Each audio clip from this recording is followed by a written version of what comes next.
So, your uncle. What's wrong with him? He's possessed.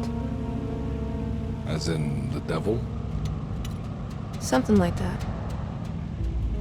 He says a dark man is following him, watching him at all times. What do you make of it? It's nonsense, of course, but I'd be lying if I said it didn't bother me. You see, it runs in my family. Possession? No, Detective. Deteriorating melancholy. Practically every member of the Hartwood family is driven mad before they grow old.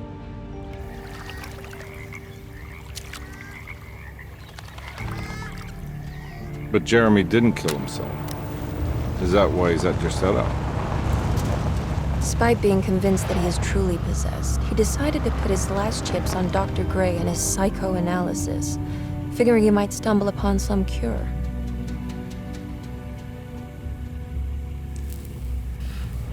You mentioned the letter. I received a disturbing letter from Jeremy accusing the staff and all the other patients of being involved in some cult. And now they are also out to get him. Could it be real? Or is it all just in his head? It's a story he tells himself, Mr. Carnby. Anything to avoid the truth. Which is?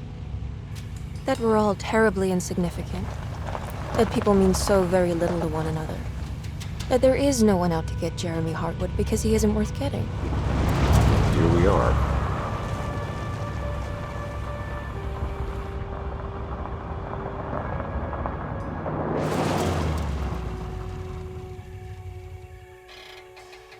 My uncle's not well, Mr. Carnby. I want to make sure he's all right. Then what's my part in this? You couldn't get a cab? I just wouldn't feel safe going alone.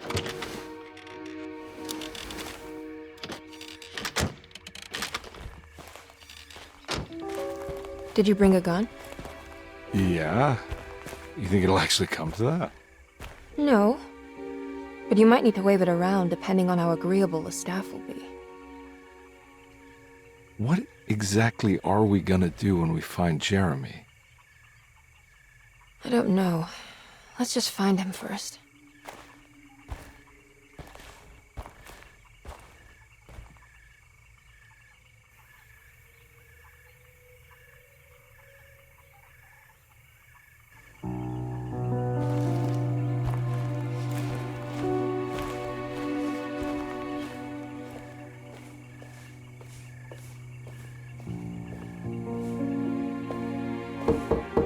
Hello? Hello? Looks abandoned. It can't be. There has to be someone around. Wait here. I'll go around back.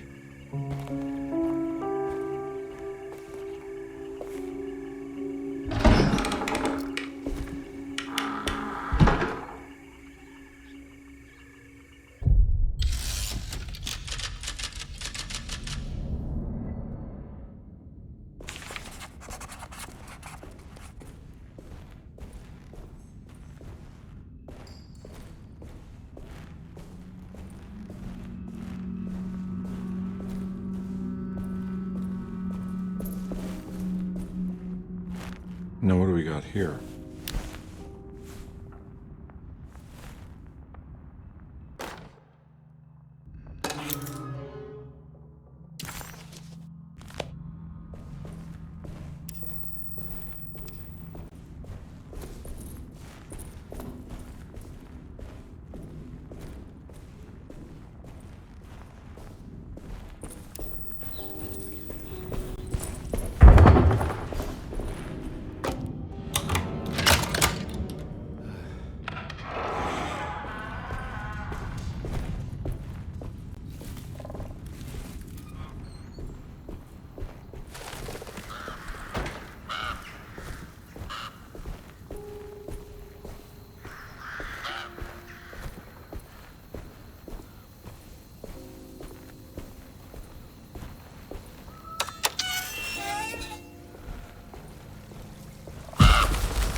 big tree to fit inside a conservatory.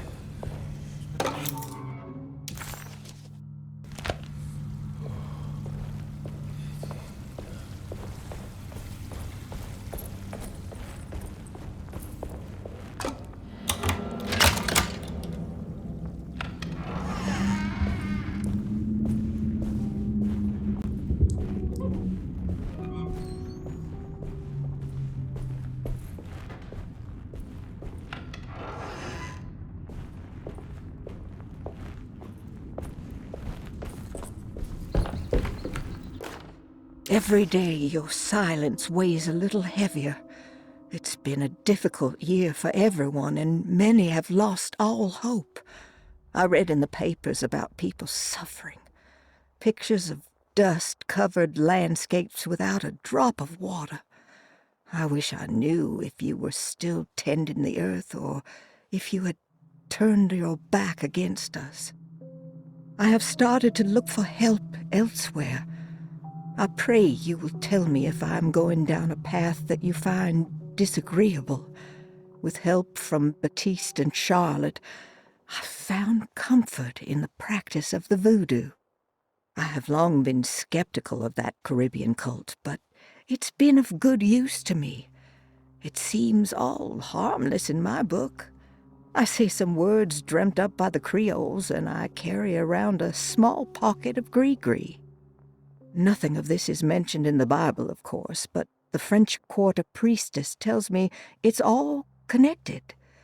She says the Christian God is just one more perspective on the creator of things. That's what I like to think, but the other way around, that the spirits of her faith are just aspects of you, our Heavenly Father. I am so grateful for the words you gave Mr. Hartwood. We will sing your praises at St. John's Eve. The world will be blessed soon again. Only the sacrifices of the Old Testament compare to your demands. Let it be the truth. A mother of earth, wood, and dirt. A mother of 1,000 young. Sacred sand, $1. Black cat oil.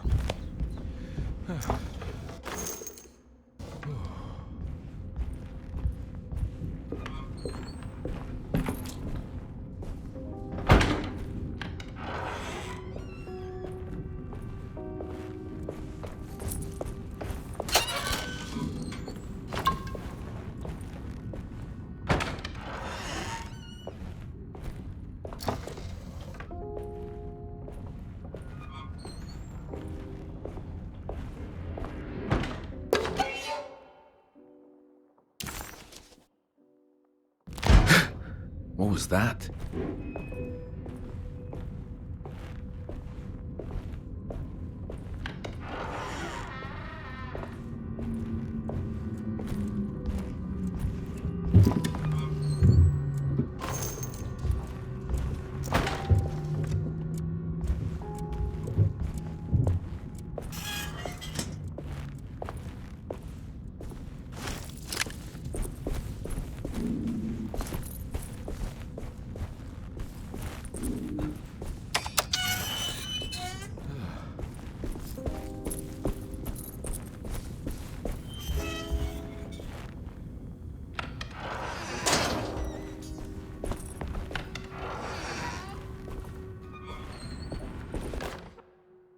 Please do not touch the boiler. It is working after all. While the sabotage has caused a leak, only the decorative plate has been completely ruined. Let's wait for Mr. Chance to turn up and he can take a look at the leak. Mr. Waits.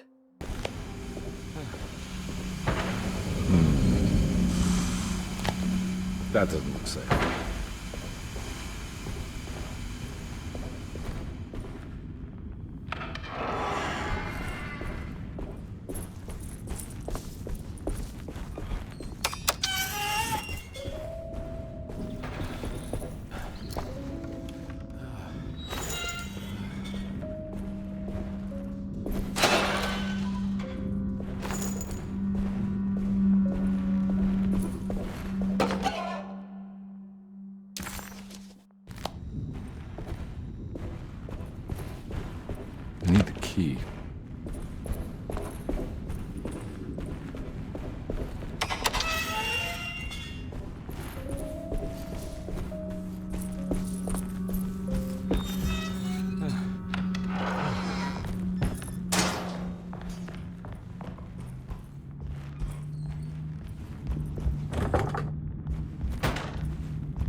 key. I need the key.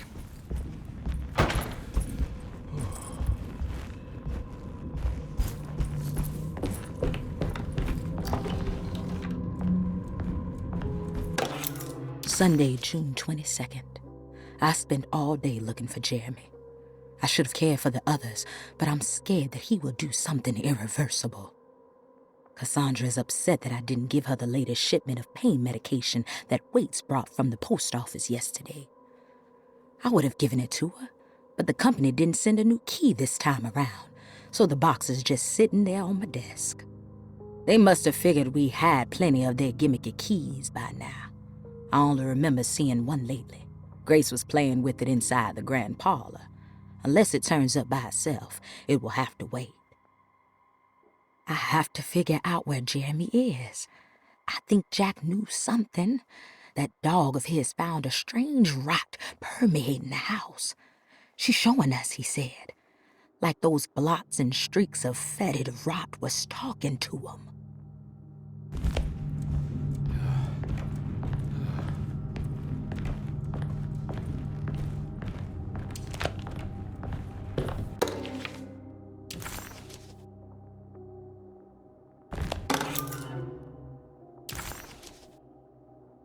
Nice.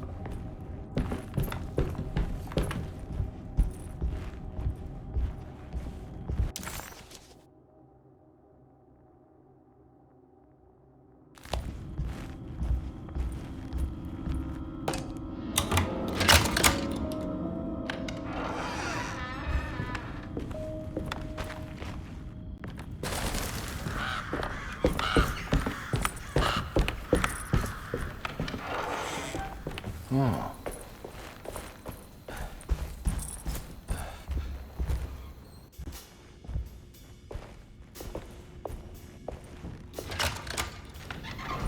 Thanks.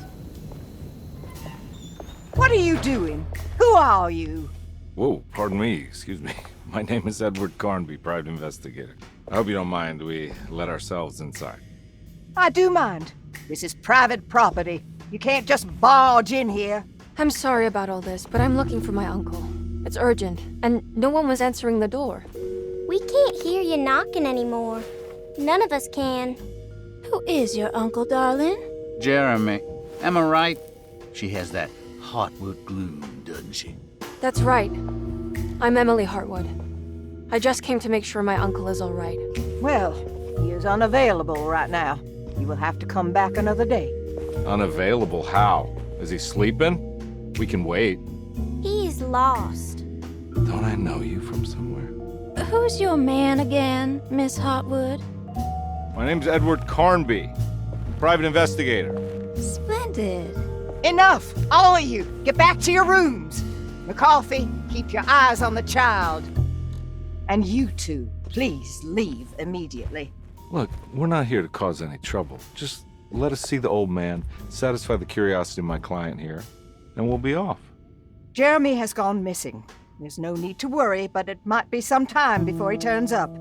The whole staff is looking for him. What? He ran off? I don't have time for any of this. Please, come back tomorrow. All right, in that case, we'll just wait in his room. You don't mind, do you? It's upstairs, right? Wait, you can't. Don't worry, we'll be discreet. In the corridor. It's the first door on your left. I'll tell Dr. Gray you're here. Excellent. Thank you, madam.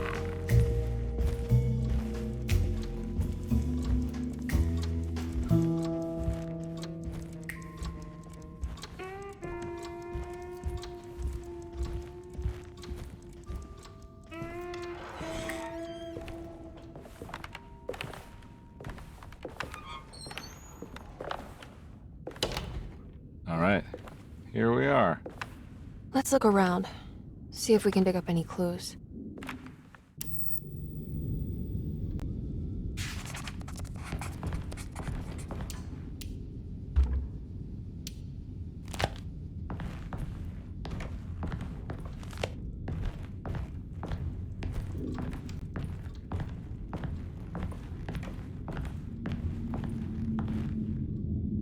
Anything important I should look out for?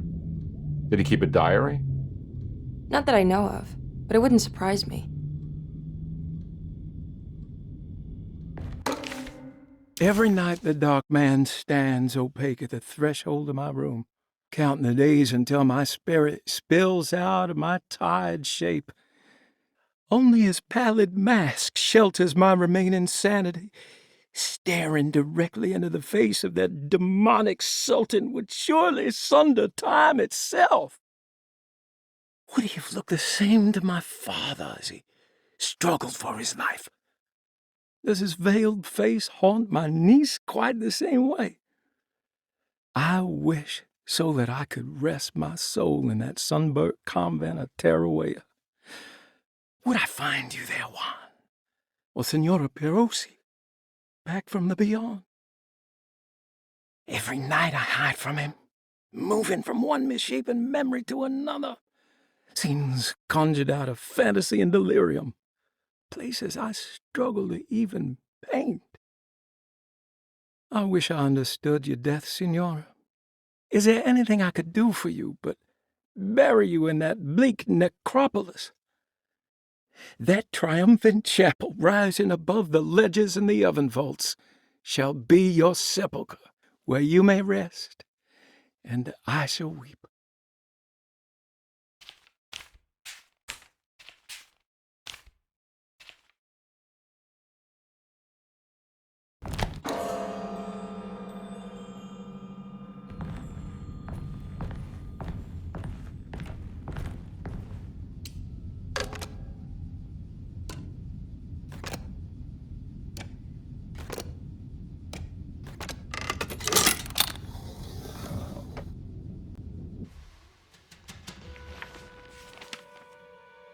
Hey, you know anything about this? Looks like some sort of talisman.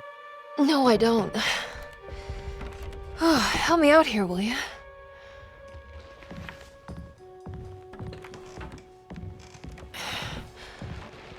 I would kill the guy to throw some of this stuff out. I'd be crazy too if I had this much junk lying around.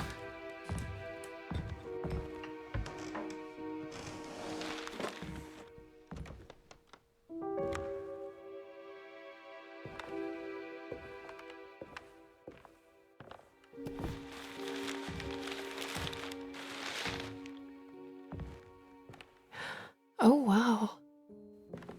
That's striking. I want to save this one.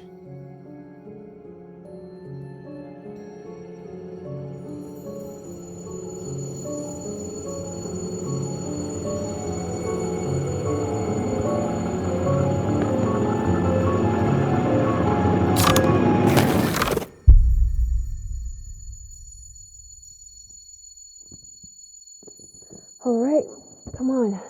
I want to go see Dr. Gray.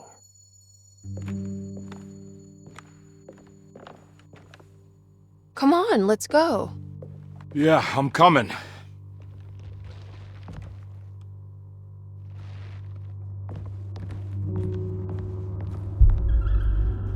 Miss Hartwood. Emily?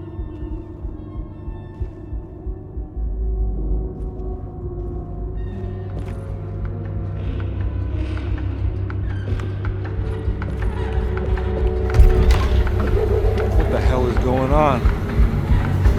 Where am I?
going on?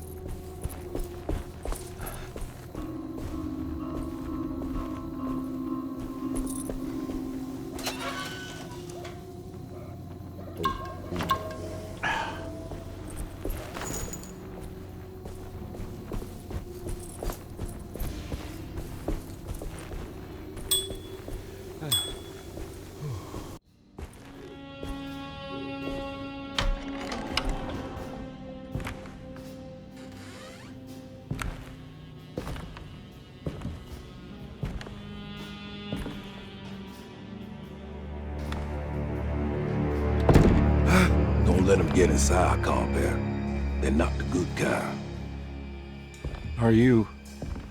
Is this your store? There are no owners here. We both strangers in Jeremy's store. Jeremy did this. How? The pact with the dog man. Jeremy warned us, but we didn't think much of it. I'm Detective Edward Carnby. I was hired by Jeremy's niece to find him. Oh, yeah? How much she paying you? $150. She's sure getting her money's worth tonight. Are you a thinking man, compare? No, not if I can help it. You know, I think Jeremy's hiding in a way we can't find him. He has this juju necklace that guides him. The talisman? That's right. It's some magic charm he got from Miss Jackson down the street. The voodoo priestess? You know surprising things, compare. Yeah, the Mama Loa. Here, take the key. I locked the gate to save her place from all the ghouls and goblins getting inside. Maybe if you go there, you can find some clues to show you the way. Thanks. I'll have a look.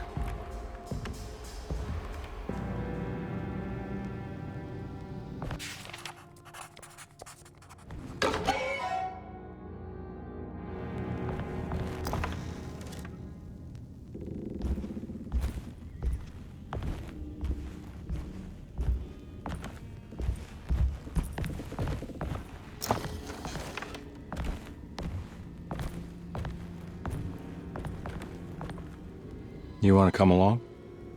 Nah, I'm gonna stay here for a while.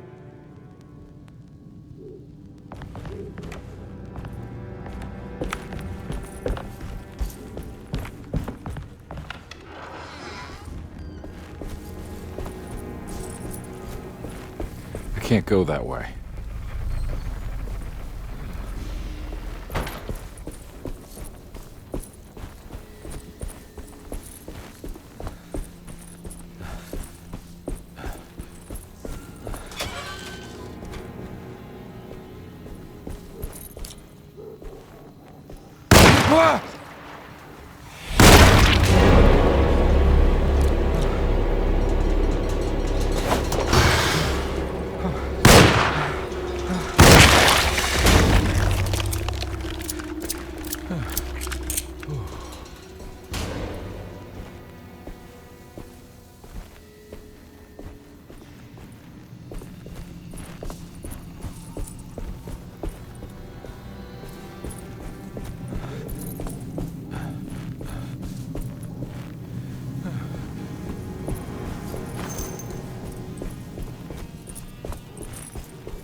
guess this. It's the talisman, like the one in the painting.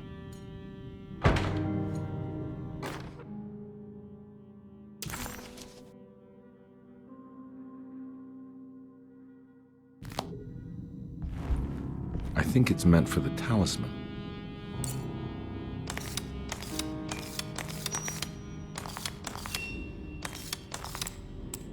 I think it needs numbers, like coordinates. Maybe there's something in Jeremy's notes.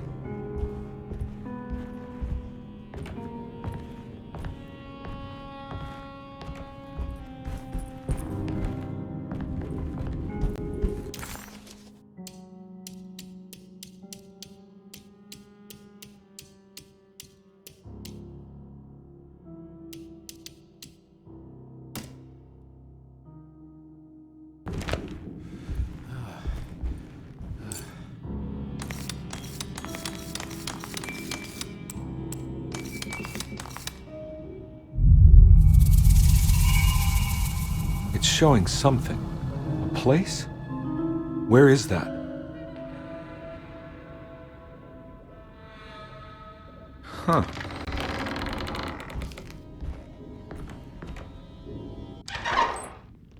Detective, I was wondering when you were going to show up. Mrs. Thompson told me you were here. I understand you are working for Jeremy Hartwood's niece. Yeah, I guess so. I mean, you're not wrong. We came here for her uncle. I just didn't expect... I didn't expect this. You are Dr. Gray, right? That's right. You don't happen to have some identification, Detective.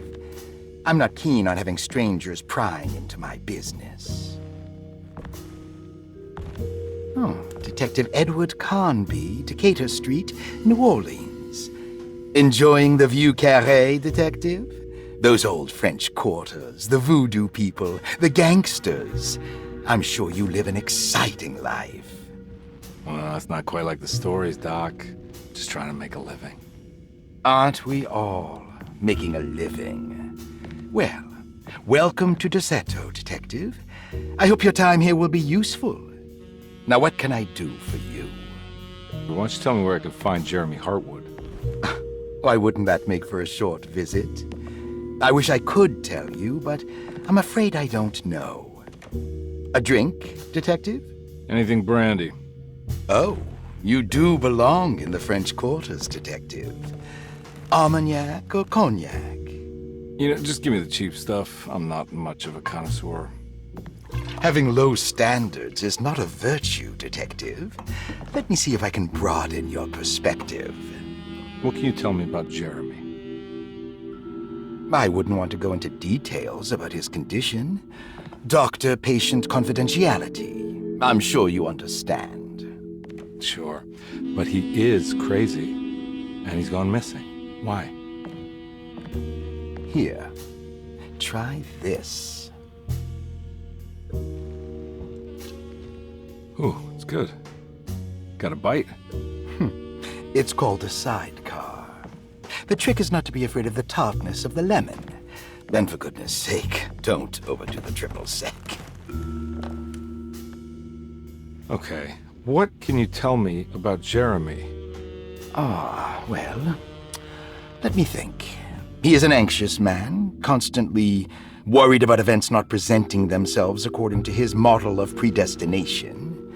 He complains about things not being carried out in the right order, and that some things simply shouldn't be. Is any of this helpful to you? Not really. I was hoping for some direction where to look next.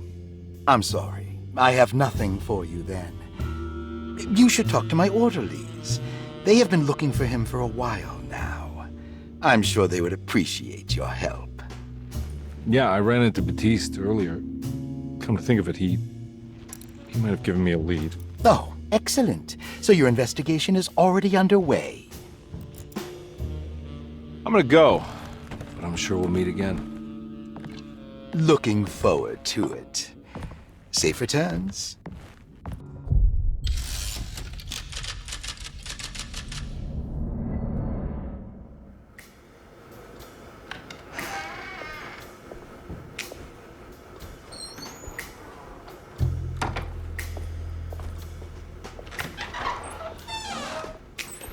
Detective Carnby, where did you go? I was just talking to Dr. Gray. You disappeared. No, it's not what you think. Have you found anything strange going on here? Yes. Everyone is being incredibly evasive and I can't figure out why. No, I mean something you can't explain. Paranormal, even. Detective, I really need you to get yourself together. I can't do this alone. Forget it. I'll figure it out. Do you want to come see Dr. Gray? No, I want to try something. With this talisman, I think I can follow Jeremy to the place he mentioned in the book. What was the name? Do you remember something Spanish? Tarawea. Yeah, that's where I need to go. Detective, are you gonna be all right? Yeah, of course. Go talk to Dr. Gray. We'll rendezvous later.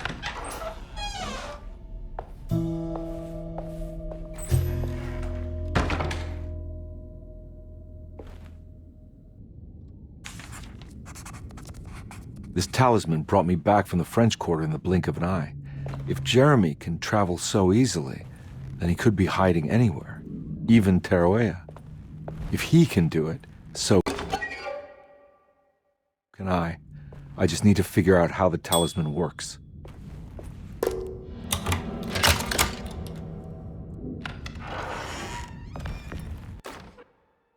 Paul, you're right about the plates on the boiler and the clock. They have been sabotaged, and I think I know who did it. They have something to do with Jeremy's episodes and how he seems to disappear at night. Right now, it's important that you keep an eye out for any of the pieces. I want to find out if I can repair the plates. Let me know if you find any of them. Lottie. Tell Lottie to take a look at the well in the kitchen garden. Saw your notice in the boiler room. You should know Mr. Chance won't be coming back. I got no business being in there myself, but you can take a valve from the wine cellar if you want to try to stop the steam pouring out. Be careful. Dr. Elmore Lee Gray is DeSeto's chief doctor.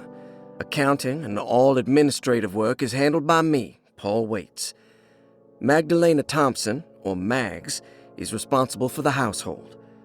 Jean-Baptiste and Charlotte Tabois are responsible for keeping the guests' medical regimens in check. Finally, Jack Chance is our gardener, who can occasionally be seen in the conservatory, but is for the most part busy outside. There are currently 6 guests at DeSeto. Malcolm McCarthy and Ruth Tallant reside on the first floor. Jeremy Hartwood, Elisabetta Perosi, Grace Saunders, and of course Cassandra Beauregard live on the second floor.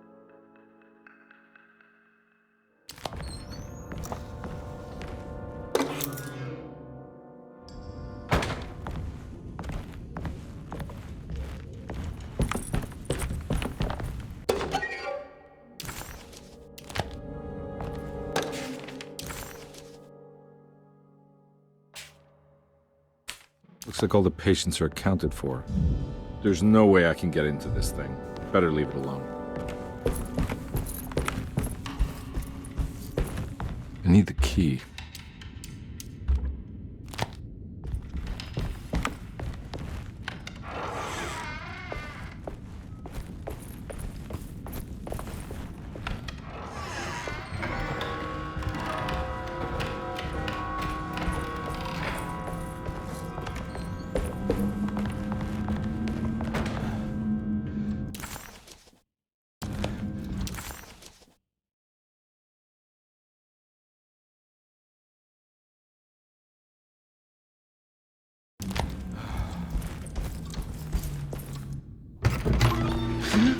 Yeah, sorry, Detective. Didn't mean to obstruct justice or anything. That's fine. You know, I'm kind of busy with my own case of a missing person. I was wondering if you've seen Grace, a girl about yay high? I can't say that I have. Why are you asking? Well, I'm looking for her. Is she in trouble? No. She's just hiding somewhere. We can't have a rascal like that running around unchecked. time like this, you understand? Well, I haven't seen her. Well, let me know if you find her. I'll be around. I'll keep an eye out for your man, Jeremy. You scratch my back, Detective, and I'll scratch yours.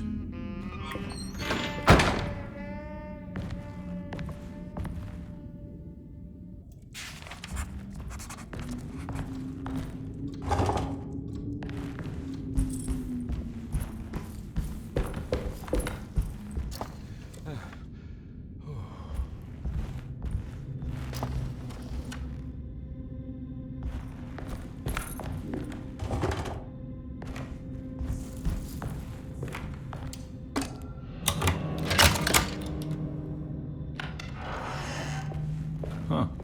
How eccentric. I did it! I crossed the thresholds to my intended destination without a focusing device. My talisman now knows these roads, and I have no need for the plates. I can find my way to Lafayette as easy as I find my own room. I visited the grave of my father and seen the oven waiting for me. Thank you for opening these doors. I now must summon my courage and go back to that hateful mound outside the oil rig. I hope you'll be feeling better when I return. Jeremy.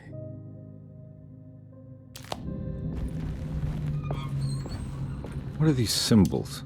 Looks like alchemy or star constellations.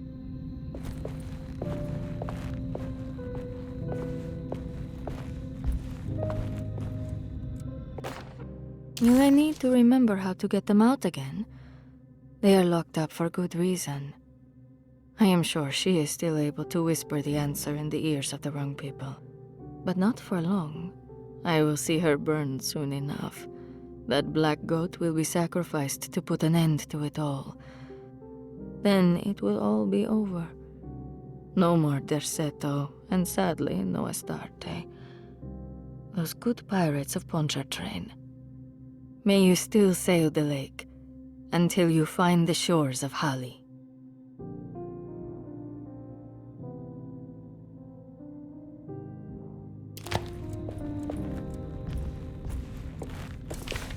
The Astarte Artist Colony.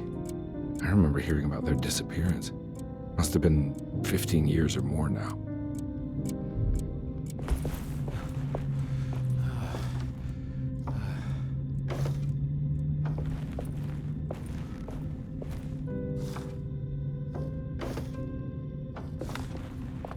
These paintings got some grim-looking rot on them.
Got it.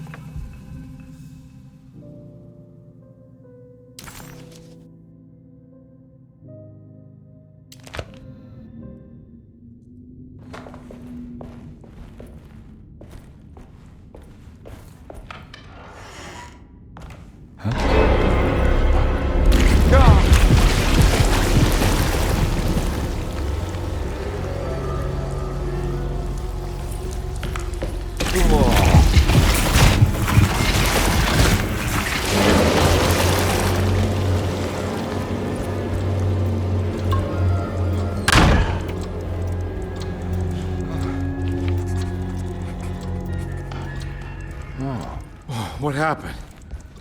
Everything's normal again? I need the key.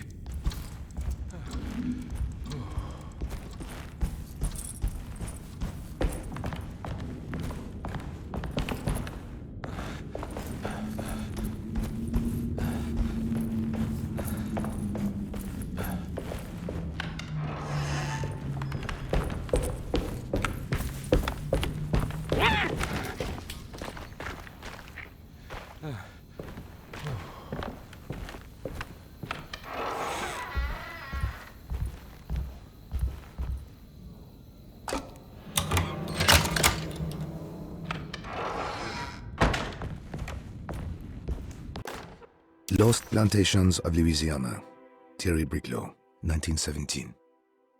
Derceto was a small plantation on the eastern shore of Lake Pontchartrain. The land was considered difficult for industry and was sold for only $30 to Elijah Pickford in 1818. Pickford employed hundreds of workers from nearby New Orleans to clear the woods and build a small plantation mansion facing the lake with a striking Greek Revival temple facade. Derceto kept a modest production of Barrique tobacco and indigo that persisted up till the Civil War. During the antebellum era, Derceto was the source of many rumors concerning voodoo and witchcraft. People who traveled the lake reported seeing people dance at night in front of bonfires, bleating and wailing. On June 17, 1862, Captain J.W. Norton of the Union Army recounts leading a raiding party from ships anchored in Lake Pontchartrain in order to seize control of Derceto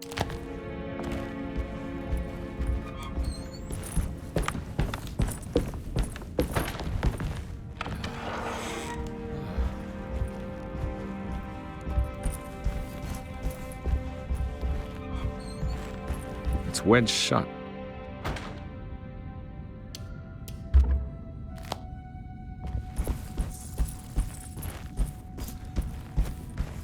Ooh.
What the hell is going on?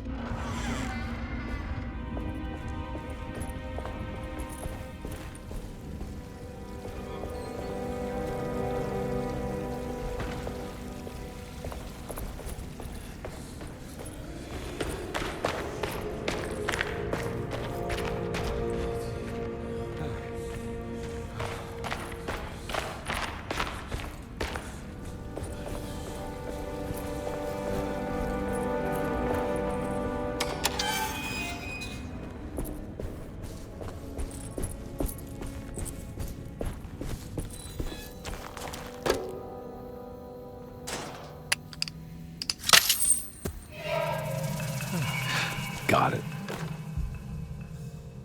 Nice.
You know, Mr. Waits, I saw a piece of the plate that Liza broke. I think she's been hiding them. She's not very good at it. She just chucked it into the little room with all the tools behind the boiler. I left it there. I didn't want to embarrass her by picking it up while she was looking. We went upstairs instead and played backgammon. I let her win, because she's so unhappy. The piece looked like the one on display in Cassandra's room. You know about that one already, right? Or is your eyesight really that fuzzy? I hope you don't feel bad about your glasses.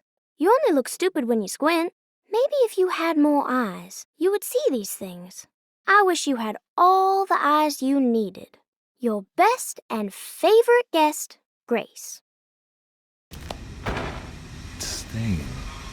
It's another plate for the talisman. Like the other one that's broken and missing some pieces.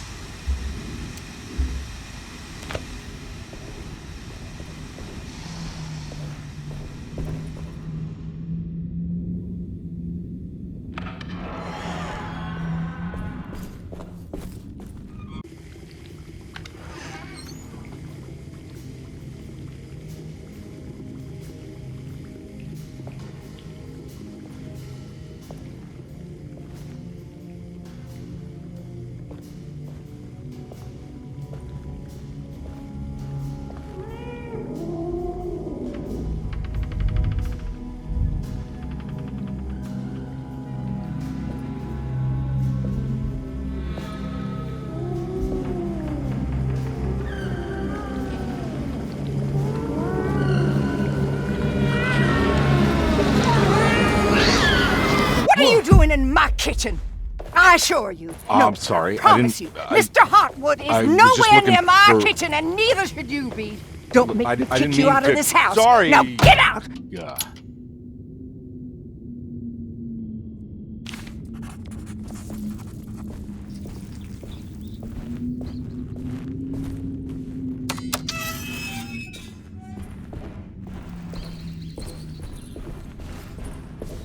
I need the key.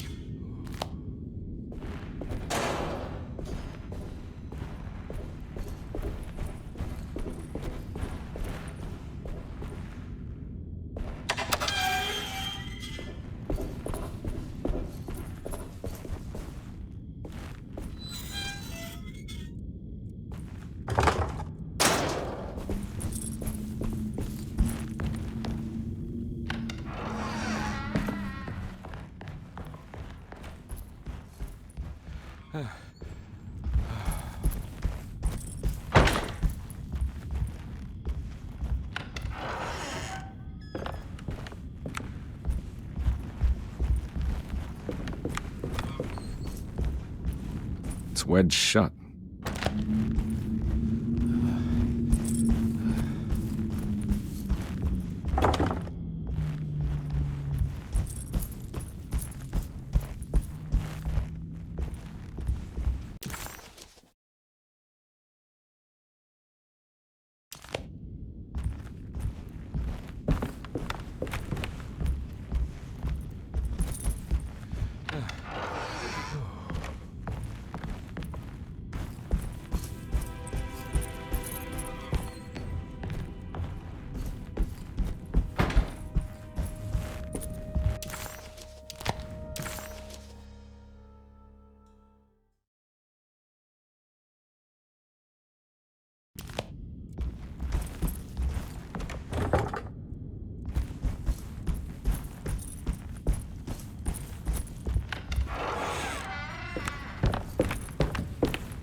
I need the key.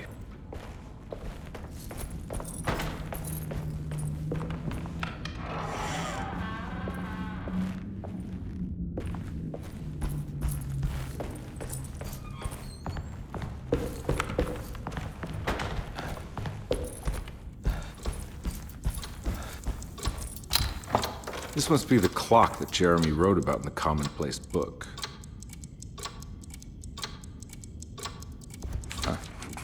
Looks like the plate that held the talisman in the seance. I think I've seen this somewhere.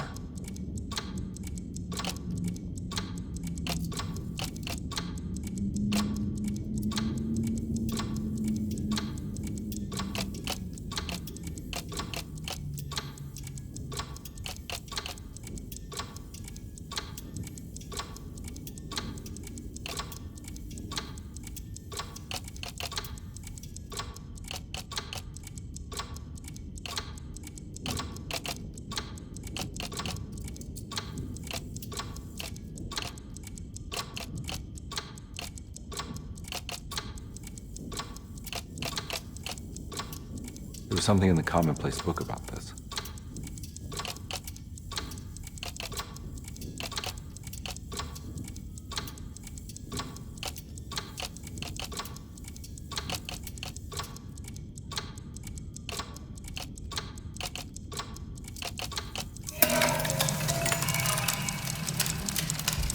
I think the clock broke. Or maybe it just stopped at a very precise place.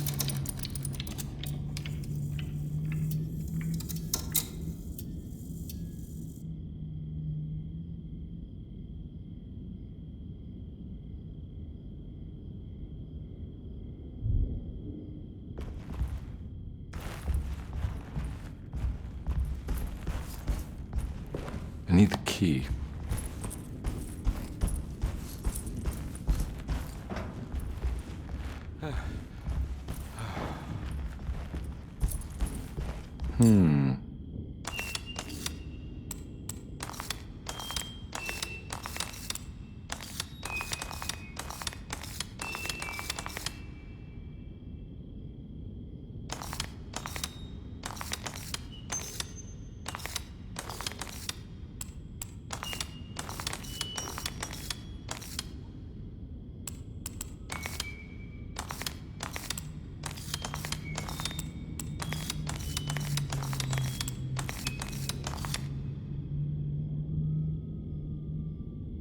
There's a picture in the black glass. It's showing me something. It's the hallway outside Jeremy's room.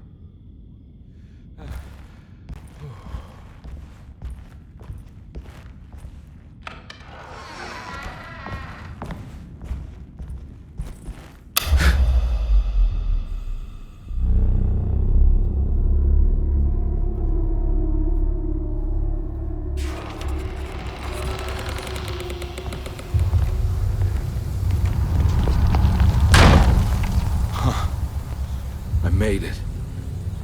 I entered another one of Jeremy's memories.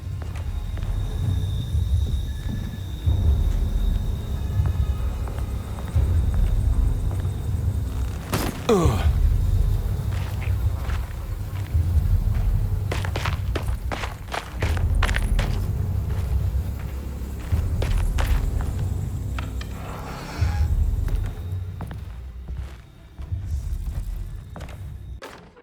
May 1923, Monday.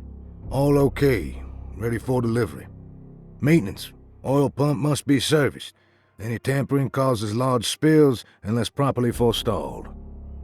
Tuesday, shipment delayed but delivered. Maintenance, service bridge close to broken. Wednesday, prospectors reluctantly agreed to show the burial mound to Mr. Hotwood, a painter, who read about our finds in the papers.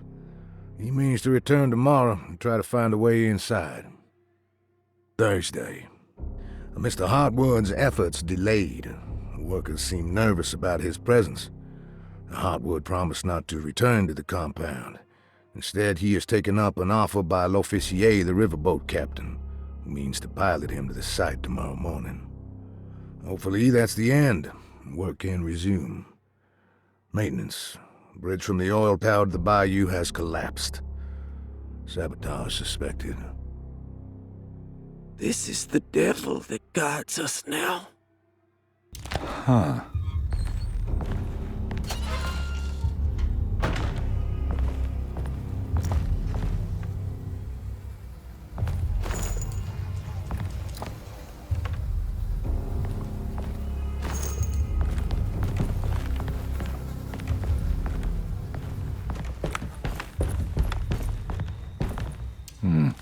I need the key.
Got it.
Pretty weak. I just need something to break it.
fault.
The hateful mound Jeremy talked about in his book.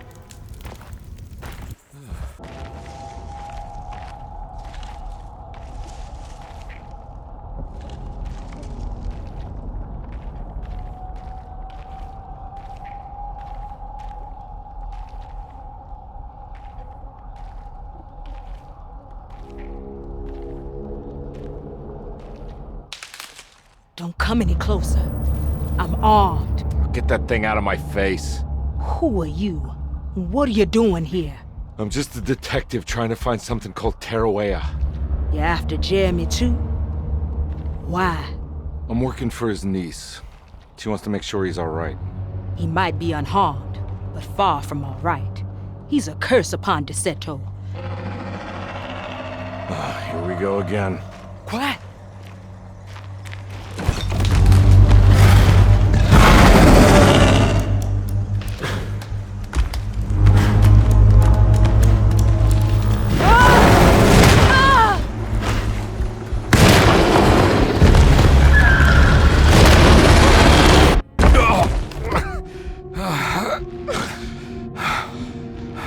Oh, Christ in heaven.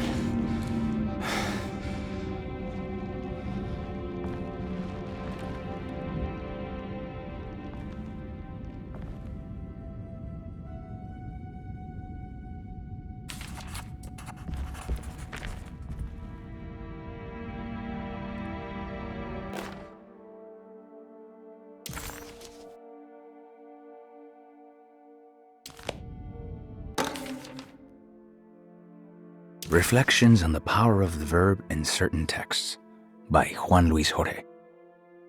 To act is in itself divine. Even the slightest movement of our hand is evidence of our soul in motion. Yet our free will is so easily overwhelmed by the dullness of everyday life. Our actions become rote and rigid in spite of luxury and comfort. True divinity is found in the choice of leaving the stage where we all perform. People who discover this freedom unexpectedly will be struck by the terror of this revelation and become paralyzed, or worse, turn to suicide.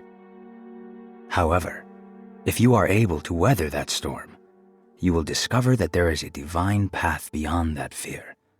There is a chance to dismount your destiny and make something new. Something that hasn't been planned for or predestined. There is difficulty in explaining this type of acting as it transcends our everyday choices. This isn't some banal decision choosing one career over the other, or even who I should marry. Leaving the stage, no matter how, isn't a matter of course correction. It's a rejection of the story that the Creator is telling.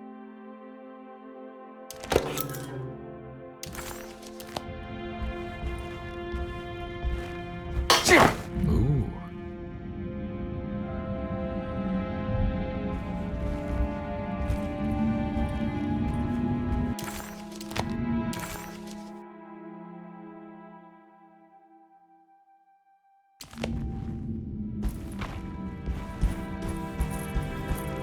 It's wedged shut. It worked.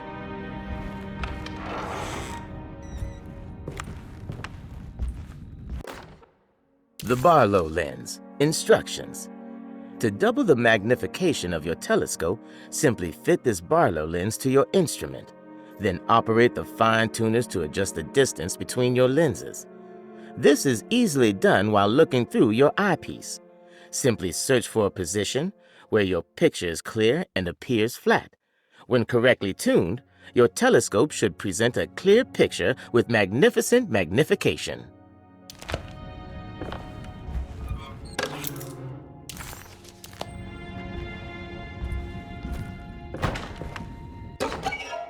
What's this?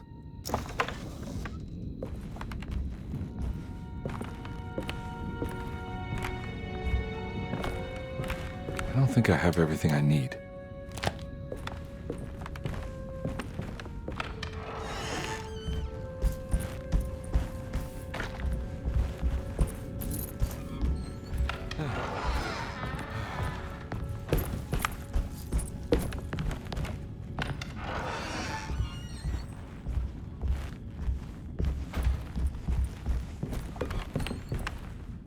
It's wedged shut.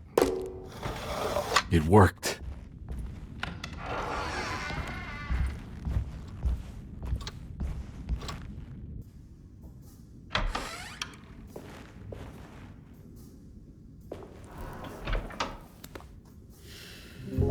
Detective Conby, how good of you to come. Let me pour you a drink. What happened here? This place looks like it was hit by a bomb. Welcome to the madhouse, Detective. Thanks. Did the ceiling just collapse? I heard it was something in the attic, something that was supposed to happen but didn't. How that could have such consequences is beyond me.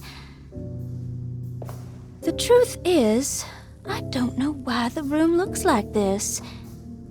But I bet your friend Jeremy does. You know where I could find him? Oh, somewhere in his past, I suppose. He keeps going on about that mysterious dark man. I think he is hiding from him. Or maybe he's with him. I can't really keep up. I don't worry much. Take a look around this room. You may think it looks spectacularly devastated, but I just think it's finally found its stride. It fits perfectly with the state of this place and its loonies. The same goes for the nonsense with Jeremy. In my eyes, we finally managed to match the wild ride inside all of us.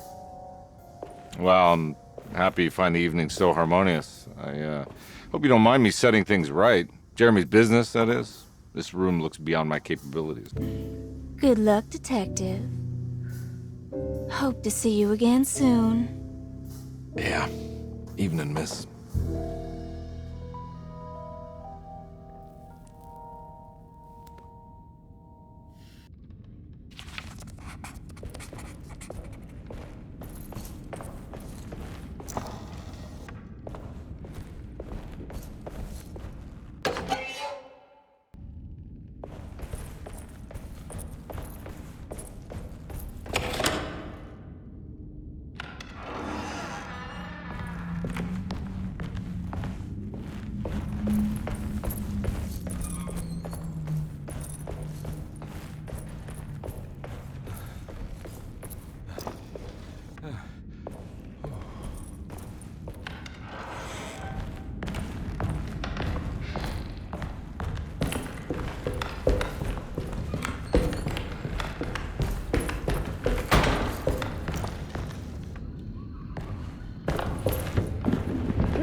Ugh. There's more of that aggressive On the commonplace of evil, there lies virtue and stark irreverence, careless thoughts of luminous indifference. But blame not the beast we once were, which science so often wished to refer. Not the wicked full of sin, it is you who stand and grin. All our good intentions aside, whereupon we build our pride. Sunless solitude, follow not this corrupting light. Prophets of confidence always crashes out of sight. Hear me, for we all bear this mark. Thus we must remain alone in the dark. What?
There's something missing.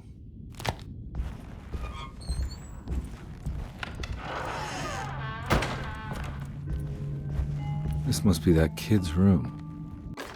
Don't you worry, Grace. Go play your game, bleat and bellow with the others.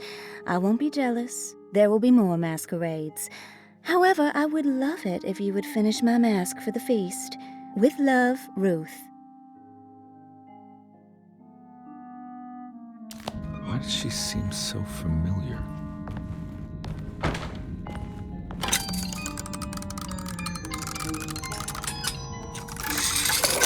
Huh.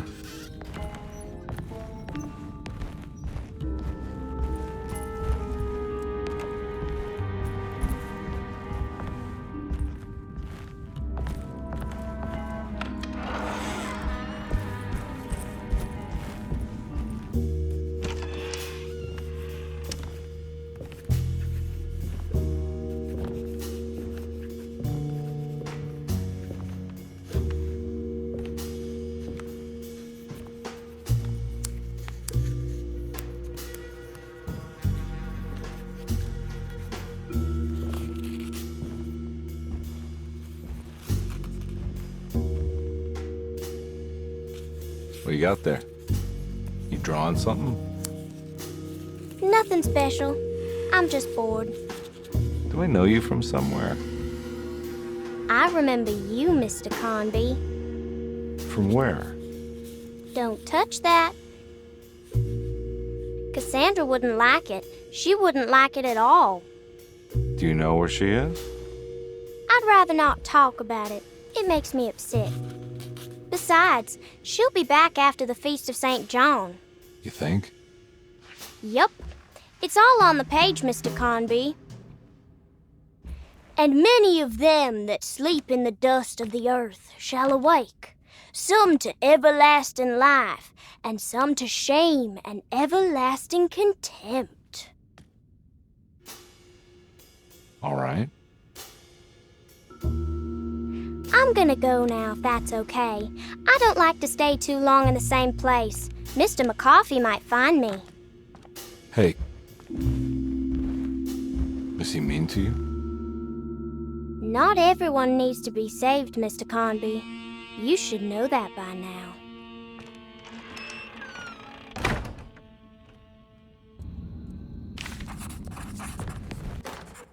Miss Beauregard, I picked up your medicine at the post office today. As you understand, it needs to be administered by the orderlies for your safety. I have put the box in Lottie's room for now, and I'm sure she will find you as soon as possible. Miss...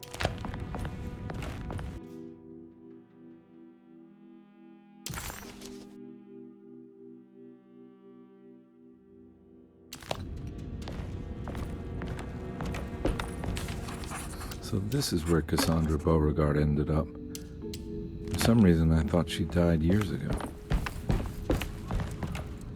If I find the full set of bottles, then maybe I can make another one of those strange padlocks.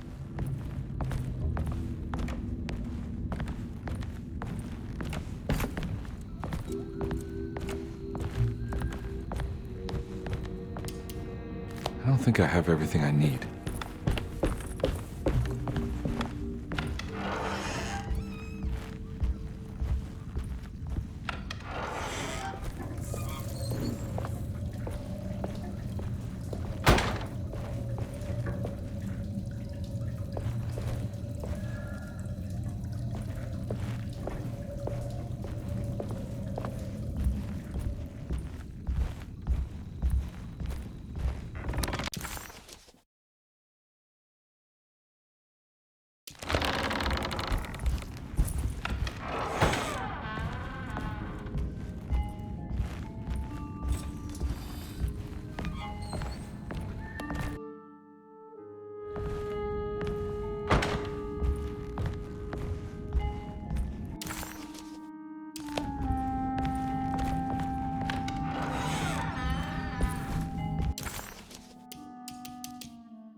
I need the key.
It worked.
Jeremy?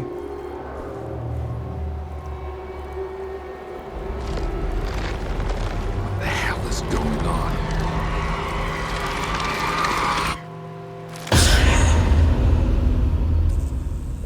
Where's the body?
There's no way I can get into this thing.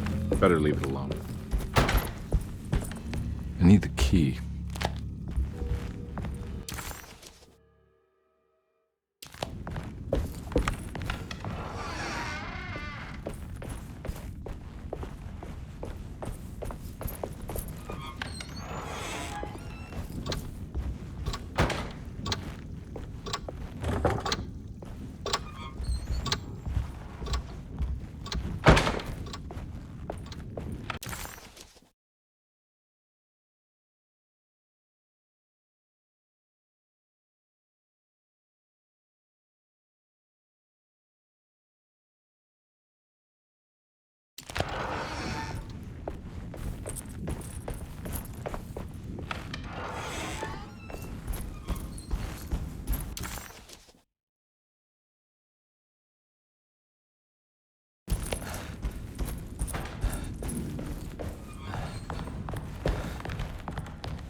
Conby didn't know what to make of the grotesque vision of the dead clerk. Was he dead, or was it all fiction?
The rot made the shape of a snake. There must be something important to find here. Maybe it has something to do with the numbers on the labels.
I need the key.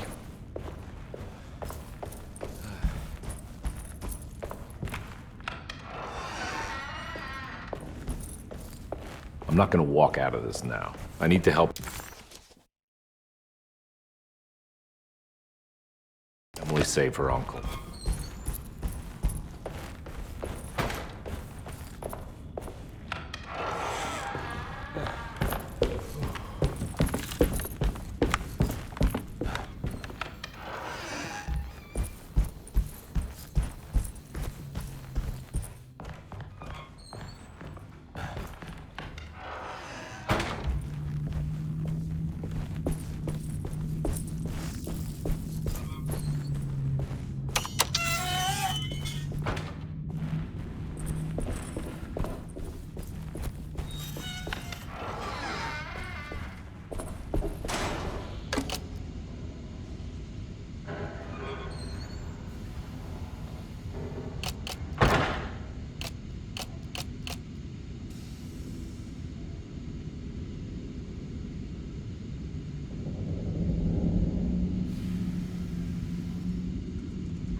glass is showing another room. Must be a way to another one of Jeremy's memories.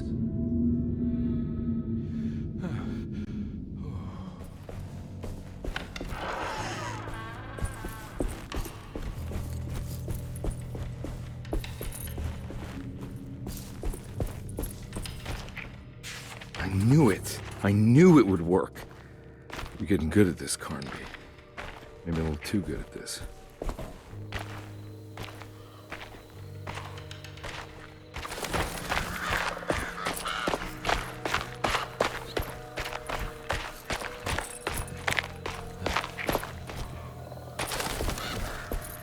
The Hartwood's family crypt. Emily's family must have deeper roots in New Orleans than I thought. I figured she was a Yankee like me.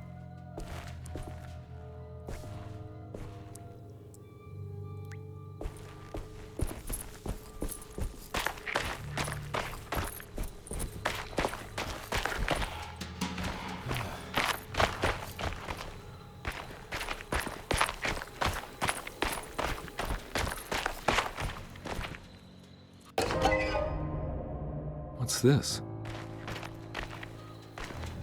Now, what do we got here? Got it.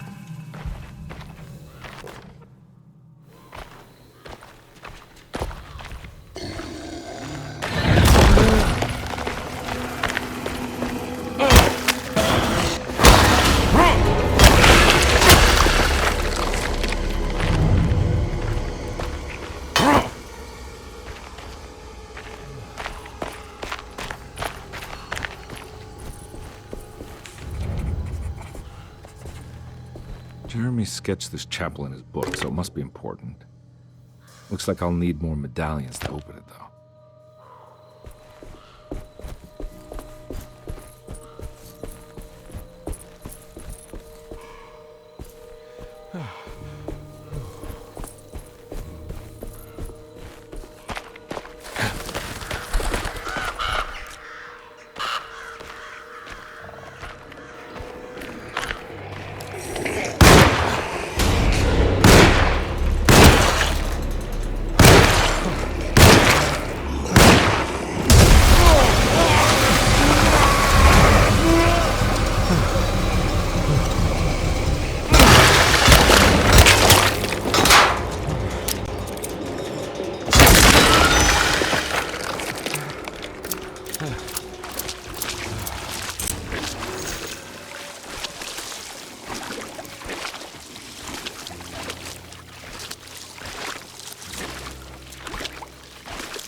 My weapon broke.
Gotta get out of here.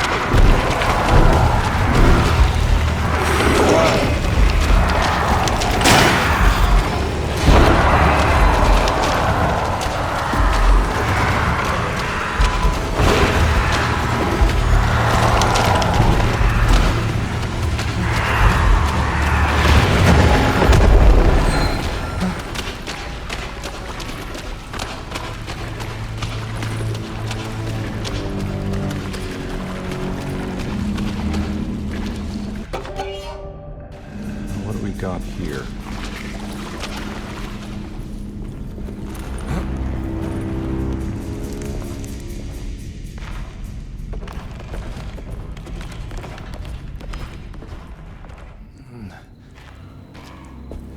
Thank God that's over.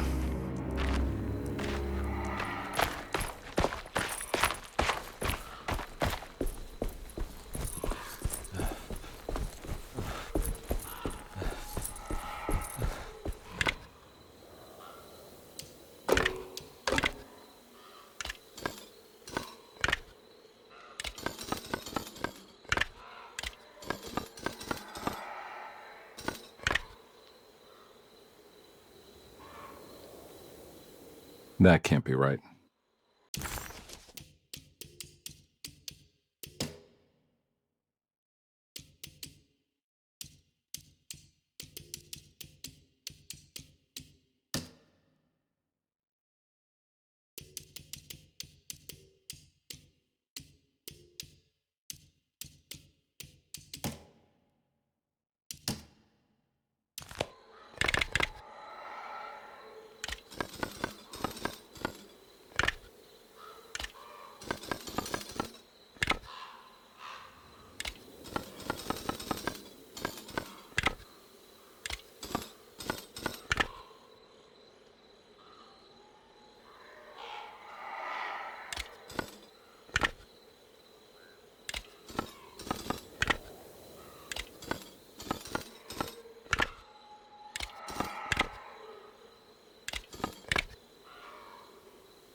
That can't be right.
Please don't touch her.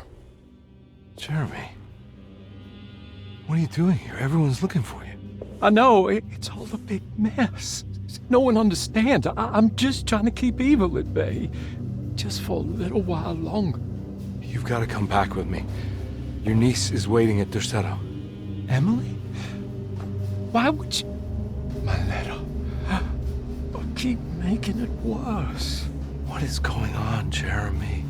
How is any of this happening? I made a terrible promise with someone. The Dark Man. Who is he? No, don't say his name. He can hear us. He's always listening.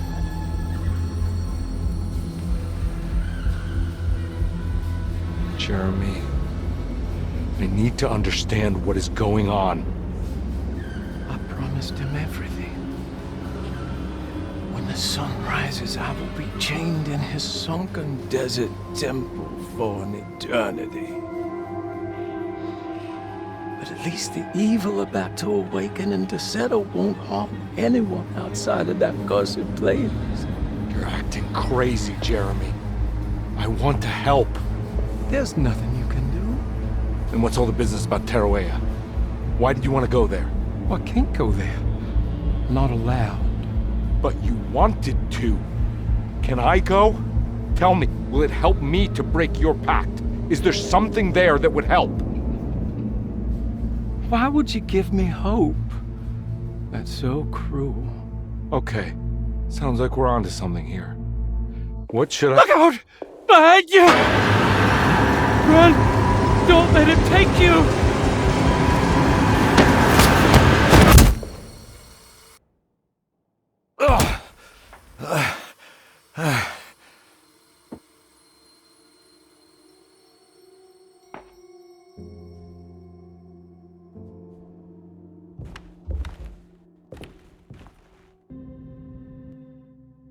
I've seen so many strange occurrences lately. Memories explode into existence and then burn out like tired glass bulb filaments.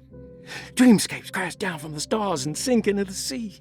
Doors that lead to nowhere and absolutely everywhere at once. With all this reverie, I want to think there's a chance that you found a way to remain alive in some way I cannot fathom. Just like I've learned to navigate with my talisman. Maybe you, with all your knowledge, you somehow knew a way to find me again, perhaps in Teruea. All my love, Jeremy.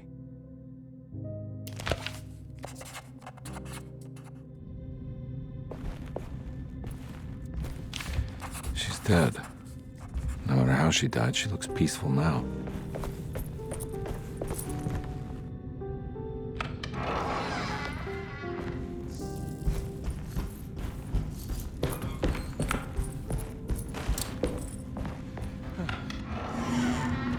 Looks like everything's back to normal here.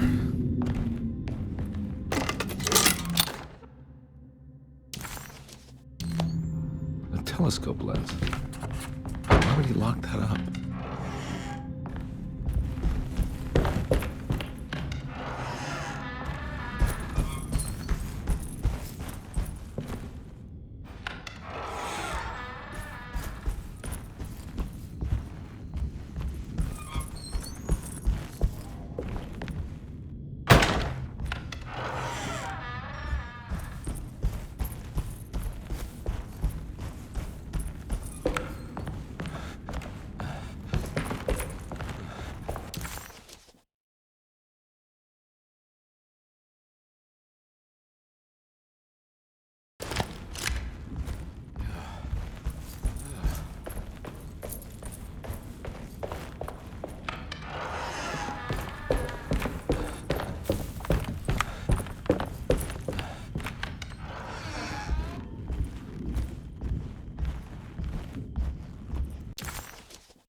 Whoa.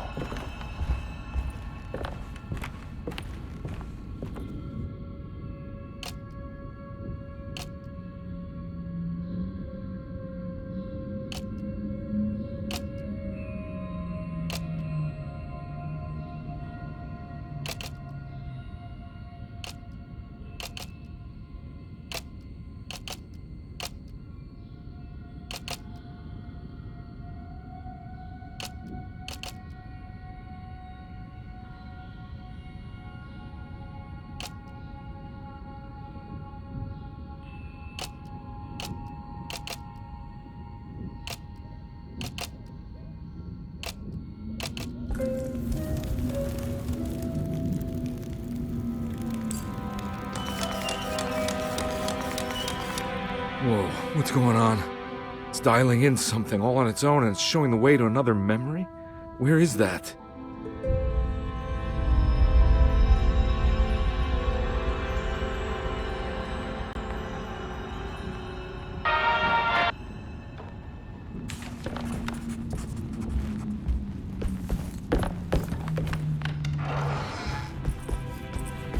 Another world seeping into Deseto. Was this a taste of that mysterious Tarawea?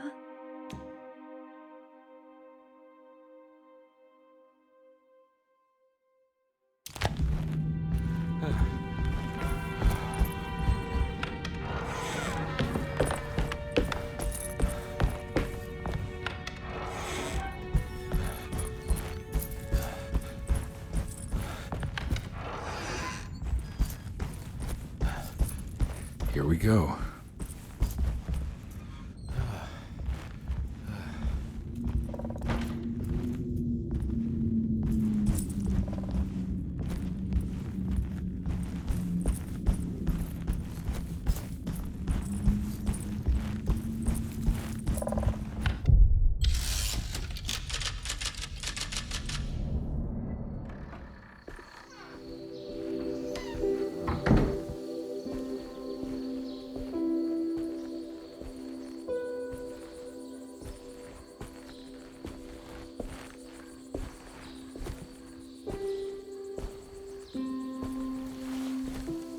I'm glad to see you made it.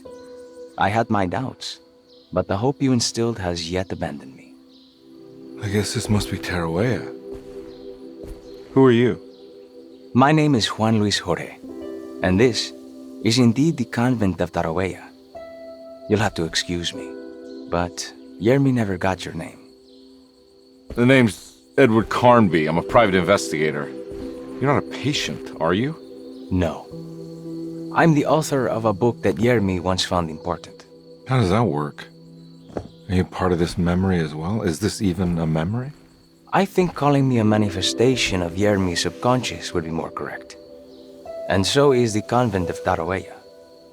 I'm a man Yermi has never met, and we are in a place that he has never been. Okay. So are you here to guide me or something? I have no more purpose than you do. I simply am. I will happily help you, of course, if I'm able. If you are already somehow part of Jeremy, why did he want to come here? Isn't he sort of here already?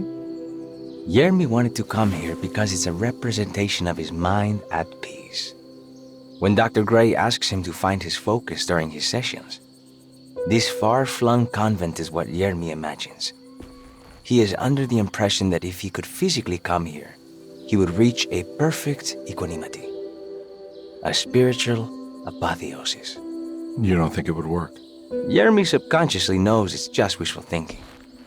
He can't come here. Despite the pathways opened by the dark man between Derceto and Yermi's psyche, it's simply not possible. But I'm here. Indeed. It's a shame it's just another place for you, Detective. Otherwise, you could have become a Buddha. Always a bridesmaid, never a blushing bride. Am I right? Yes, I suppose so. You'll have to chase enlightenment elsewhere. So what's the next best thing? What can I do here? You should seek out the convent library and try to find the truth about Yermi's relationship with the Dark Man. It's the sort of knowledge he represses and is unable to reflect on. Will it tell me how to break the pact? Perhaps. At least you'll have something to confront Jeremy with. Wait, why can't you just tell me? I don't know such things.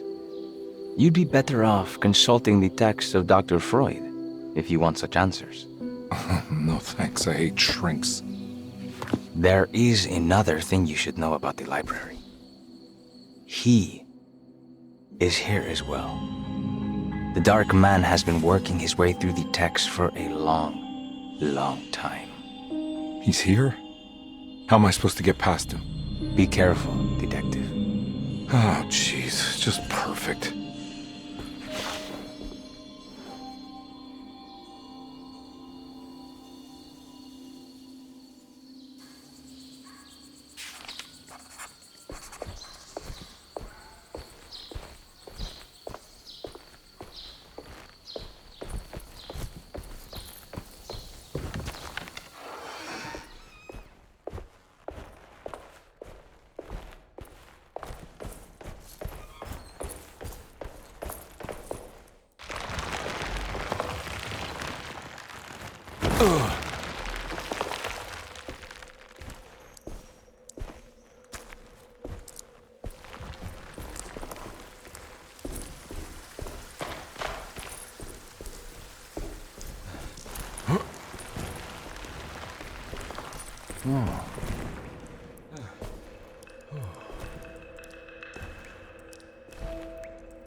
There's something missing.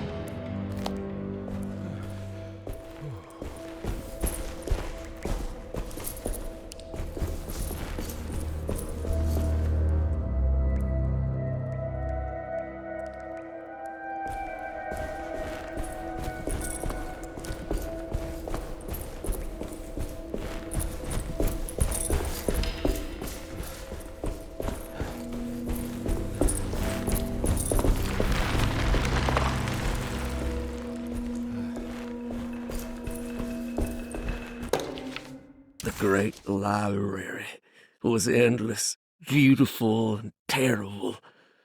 An Akashic record for the universe inside the mind of Jeremy Hartwood, now corrupted by a story forced upon him, told by a maniacal liar, an evil conjured by science and secrecy.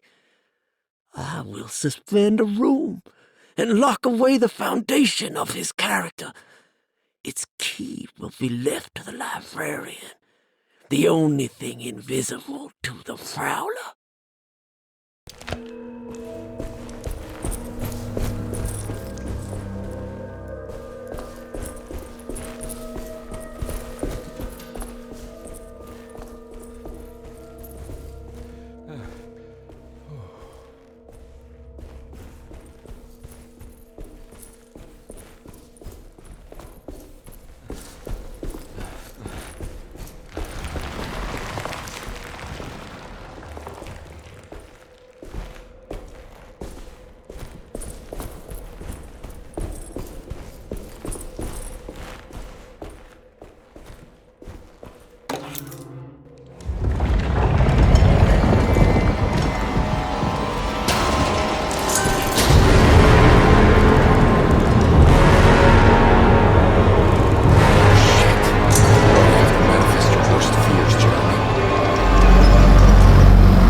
Here's something.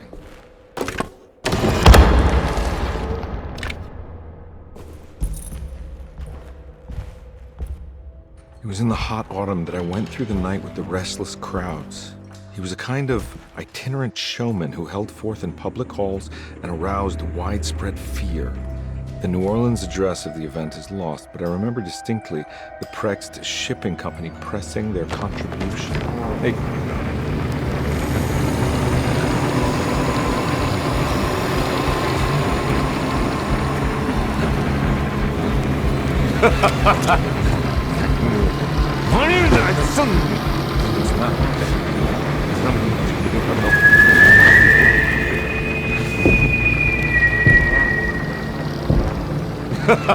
Detective!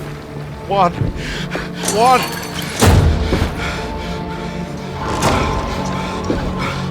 I hope you found what you were looking for. I fear there is no gold.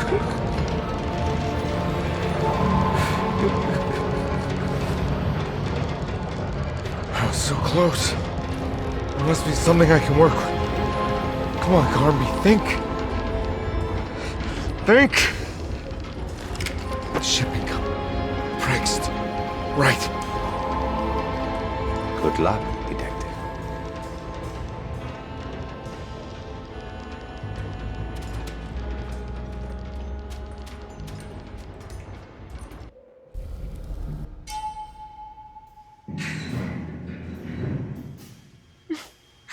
Well, thank God you're here, Detective. Sitting all alone in a place like this. I'd never live it down if the papers got wind of it. Hey. Ruth, right? Oh, don't pretend you don't know. I'm sure you have a whole file on me by now, Detective.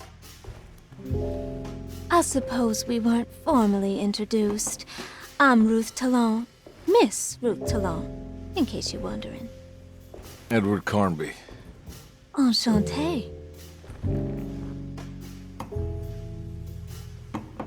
Are you sure? I had too many already. Nice. It's good. I know. I have great taste, Detective. I heard you're trying to break Jeremy's promise to the Dark Man. Yeah. Do you know anything about that kind of stuff? No, but it makes you wonder. If he made a promise, can't he simply stand by his words?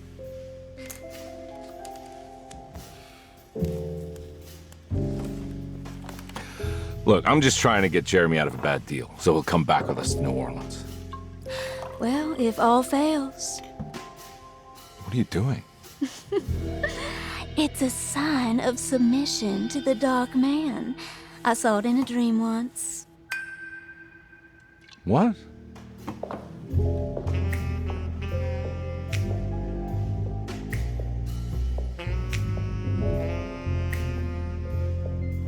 You don't know the Prext Shipping Company by any chance? I do. They made big money during the war. Their waterfront office is just over there. How did you do that? Do what, Detective? Bonne chance. Hey, have you seen Emily Hartwood anywhere? Are you trying to make me jealous, Detective? No, I haven't seen your doll anywhere.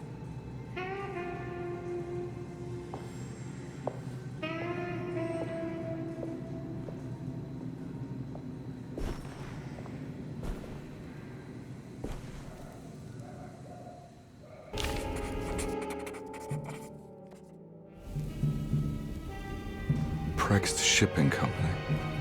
According to the book in Tarawea, the Dark Man is connected to a performance that Jeremy went to somewhere in New Orleans. I'm sure I can find his place inside.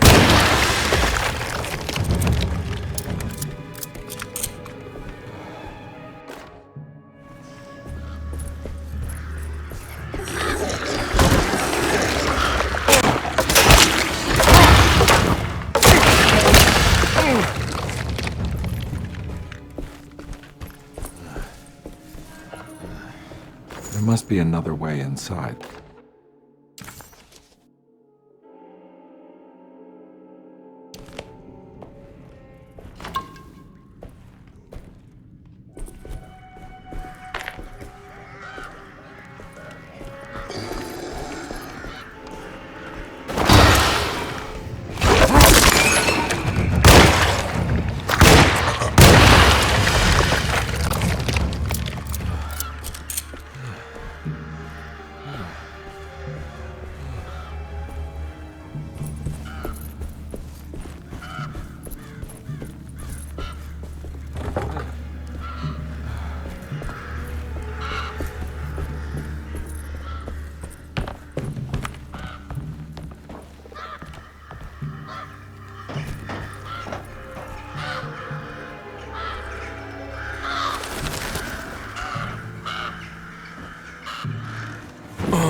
inside the warehouse.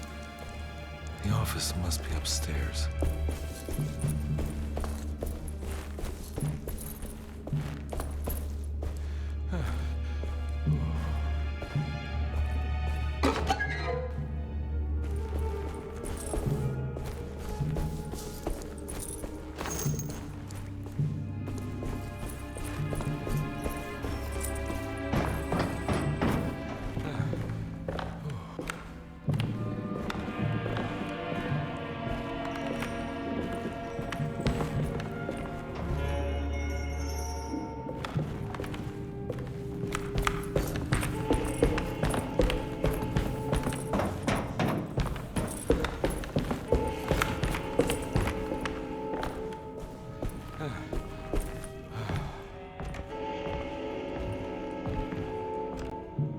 Hey, I always wanted to try one of these.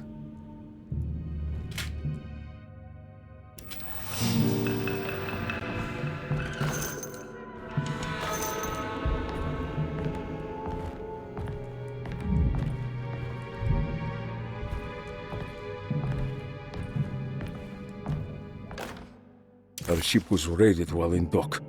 All of his things were recovered, but blood was shed. Several men were carried into the Mississippi River and drowned by ones who live in the deep. All items have now been signed and delivered. Now best keep the papers safe. What is left? Later is right, and hell is back again.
Cargo Manifesto, September 19th, 1892.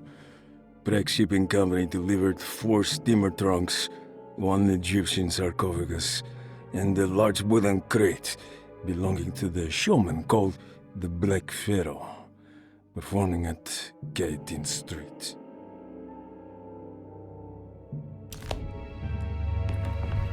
Here we go. The address where Jeremy first encountered the Dark Man.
Looks like the fog cleared up.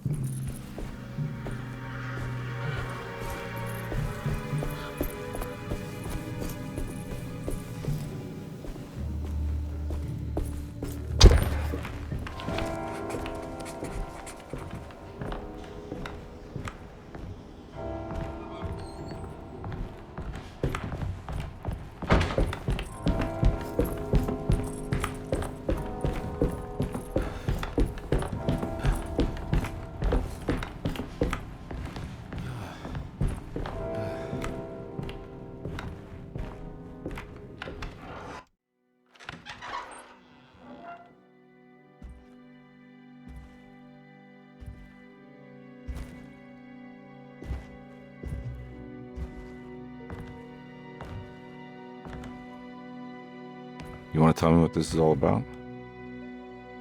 Welcome, Detective, to the greatest show this side of the Mississippi. Nyarlathotep, the Black Pharaoh, the ancient magician who lived 1,000 lives and wore 1,000 masks. I can see why you settled on calling him the Dark Man. Saves your breath. So, you got scared by a stage magician, and now he's living inside your head. You can mock me, Detective, but you would be the crazy one to think his presence can be ignored. Look where we are!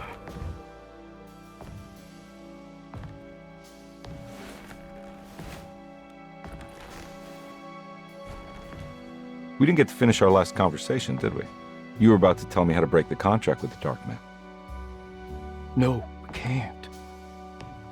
If we turn him loose on the world, so many innocent would die. But there is a way to break out of the deal. There is. He offered me a way out. Steps to take. What are they? You'll never find them.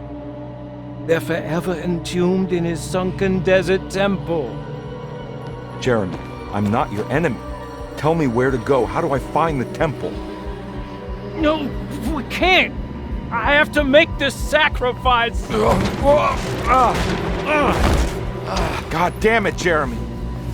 I'm gonna save you. Don't worry.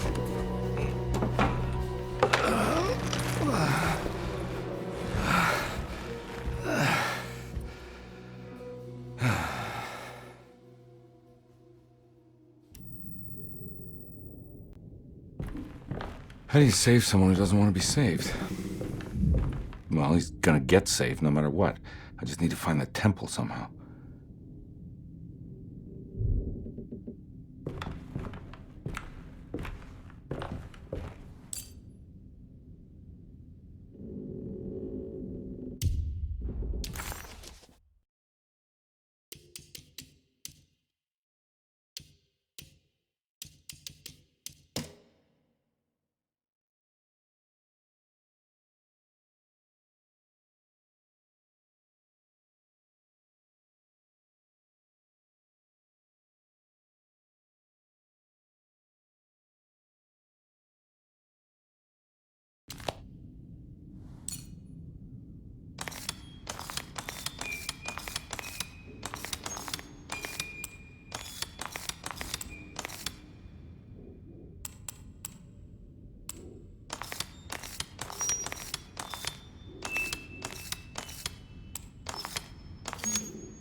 Oh.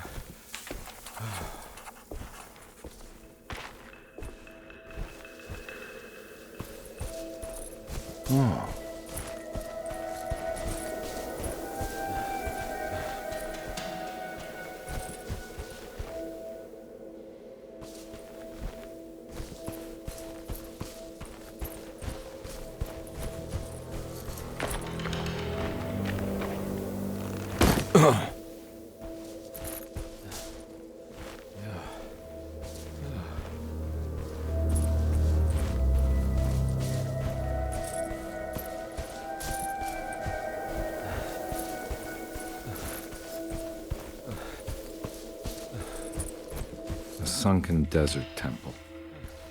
I better get down there.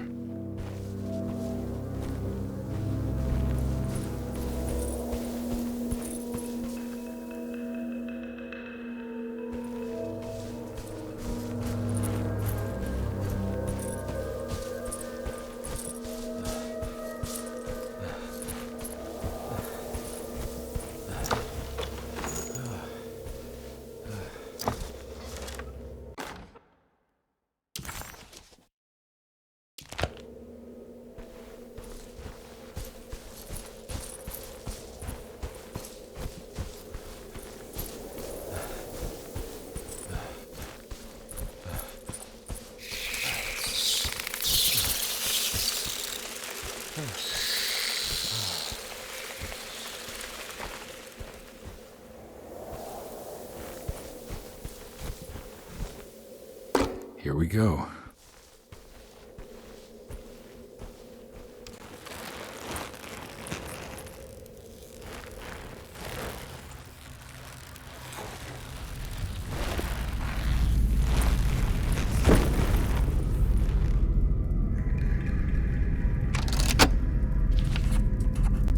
It's the star constellation from one of Jeremy's books.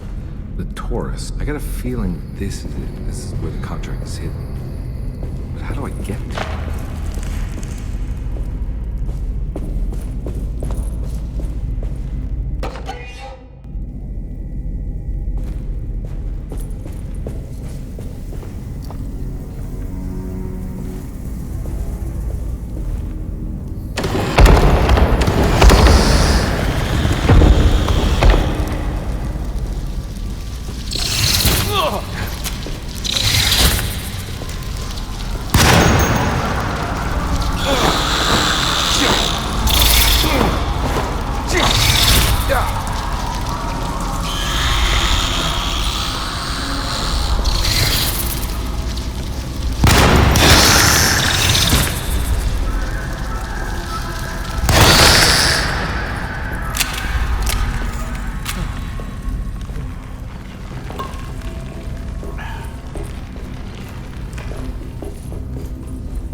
This one looks operational.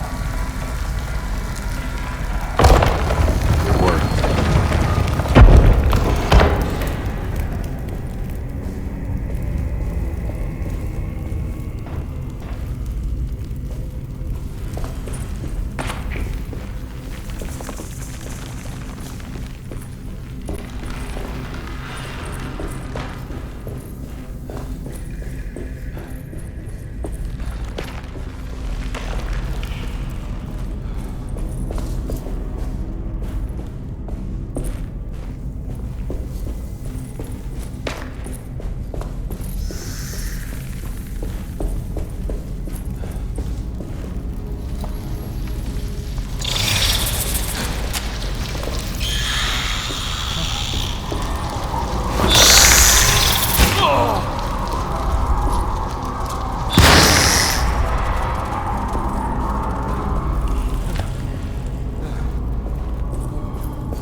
It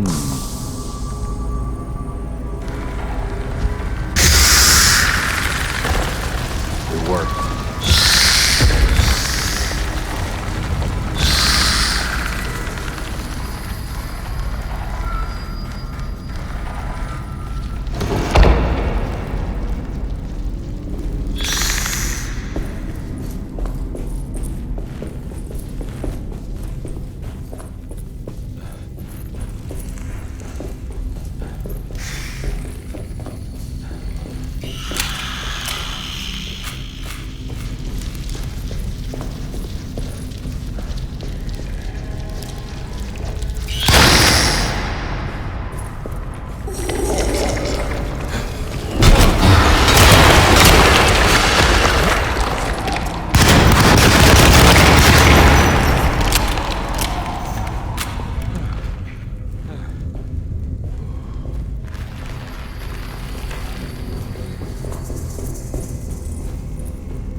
acknowledge psychological trauma, break through barriers of self-deceit, temperamental behavior. These are the Dark Man's terms. The contract. Huh?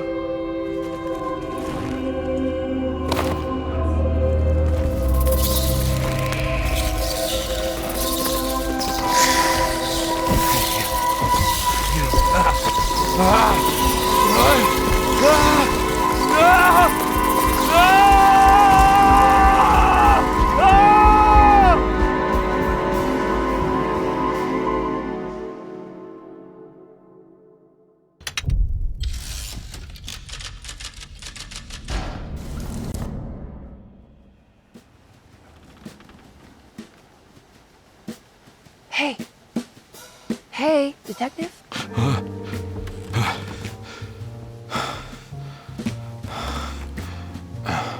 What are you doing? Oh, I found something. Great. Was it alcohol? God, no, I just got the wind knocked out of me. I think I know how to break the contract with the Dark Man. What exactly does that mean? Everything going back to normal. All right. I found some more information on Derceto and the patients. There are some seriously strange things going on here.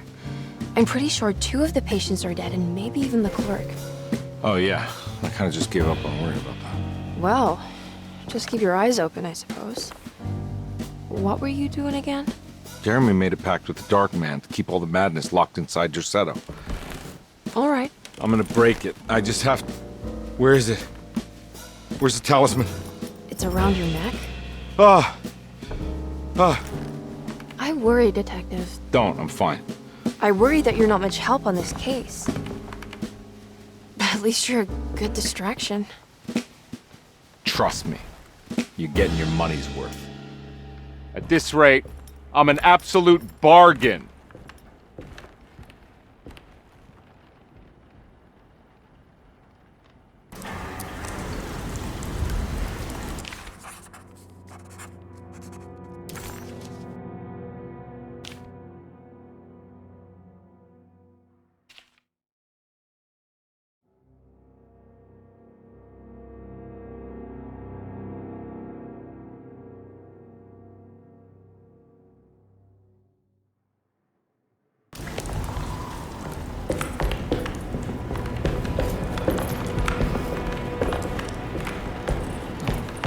Just what this evening needed.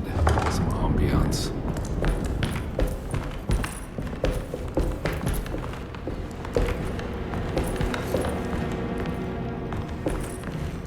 I need the key.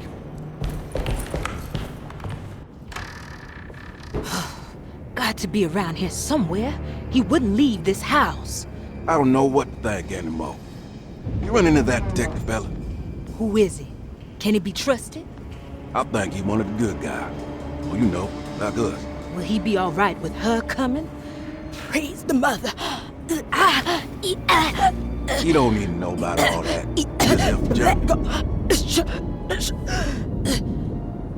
Just calm down. It ain't time yet. God, it hurts. As far as I can tell, Detective Comby seems to be solving problems, not causing them. Just be ready in case he starts anything.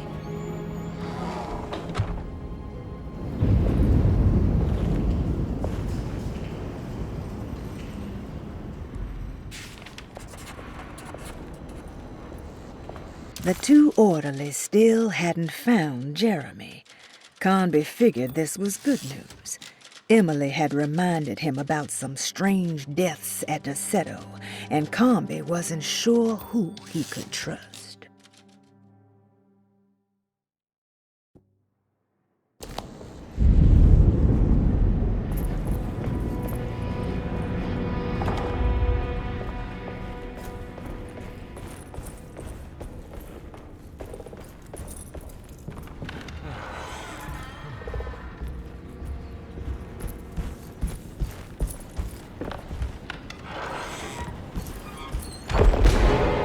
Christ, what the hell was that?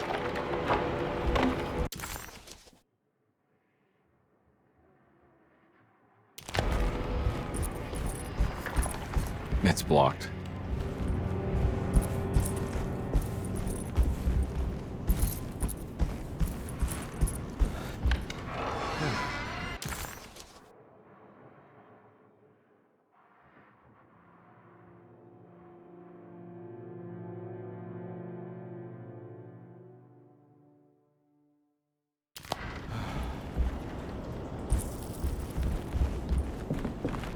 Emily will have to die. Can't let her ruin I don't want to her run life. into the orderlies right now. Not sure I can trust them.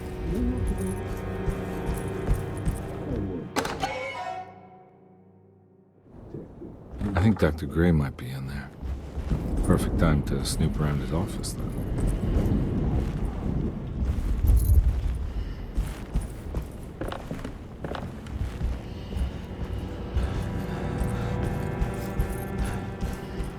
It's blocked.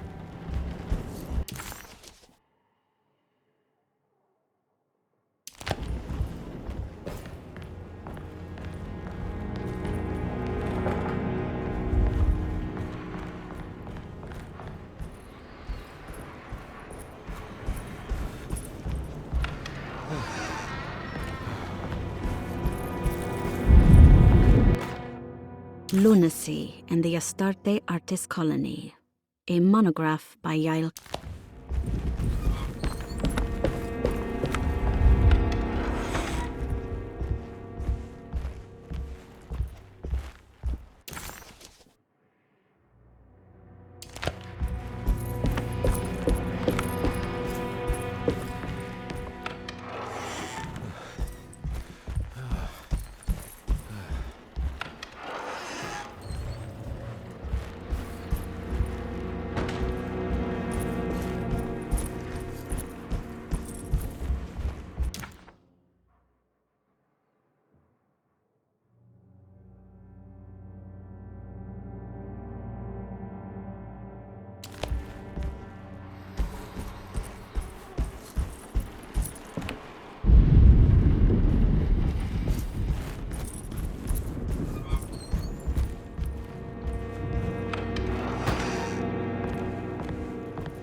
I need the key.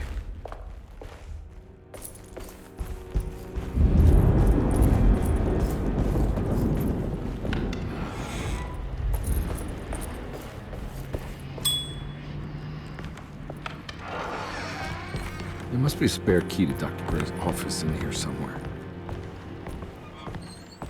I don't have the combination for this. But maybe Jeremy did. I need the key.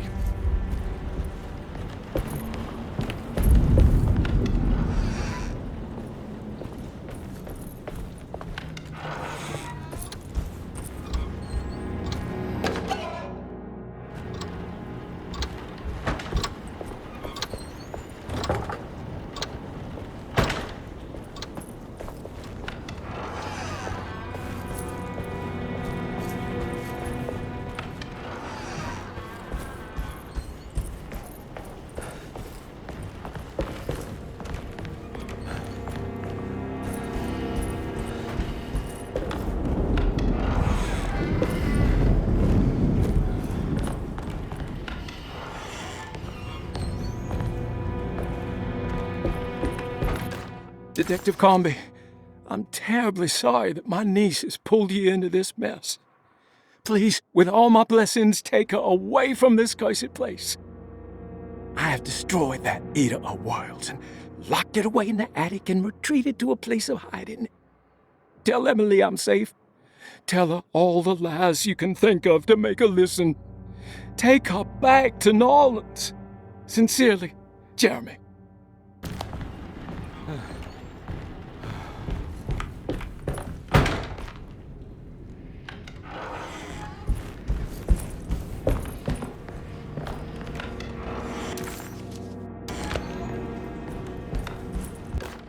Brother, I need you to trust me.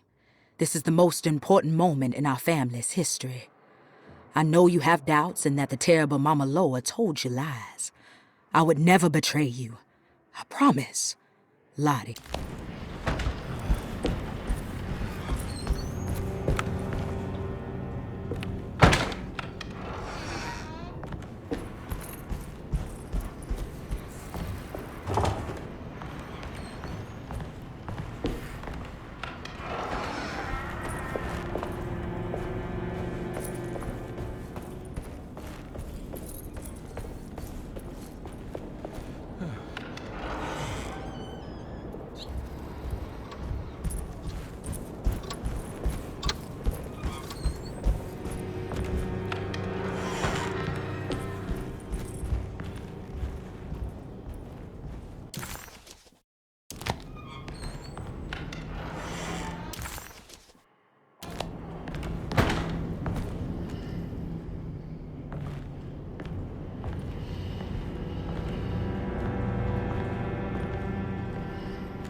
Detective Conby. Good to see you again. Solved your case yet? I'm trying. Hey, Grace, you okay? Oh, she is just peachy, Detective. Are you looking forward to the Feast of St. John, Grace? I can't wait. Kids, ain't they great? What exactly are you planning for tonight? Oh, not much. We eat, we drink, we pay tribute to the wishing tree in the conservatory. The usual. Then why all the excitement? There is just something about tonight. Something's different. I think we all feel it. Besides, we got ourselves some new words for the prayer thanks to your buddy Jeremy. She'll come and turn the world inside out, and things will begin again. That sounds strangely threatening. You should come. Oh, God damn it, Grace. Stay put for once.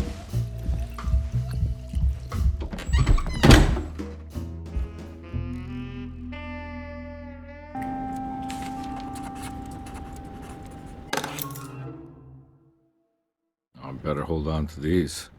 Wouldn't want them to get lost. There's something missing.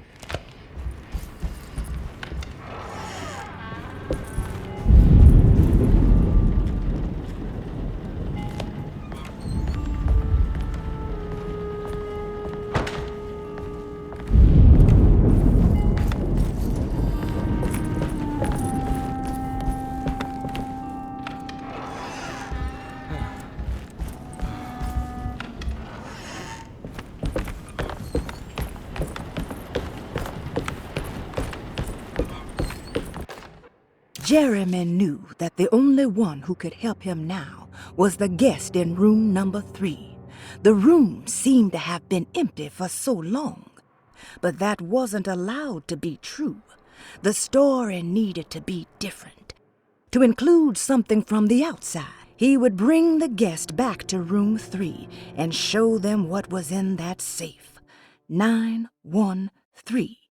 But those were not the right numbers. That was the combination for the safe in the clerk's office.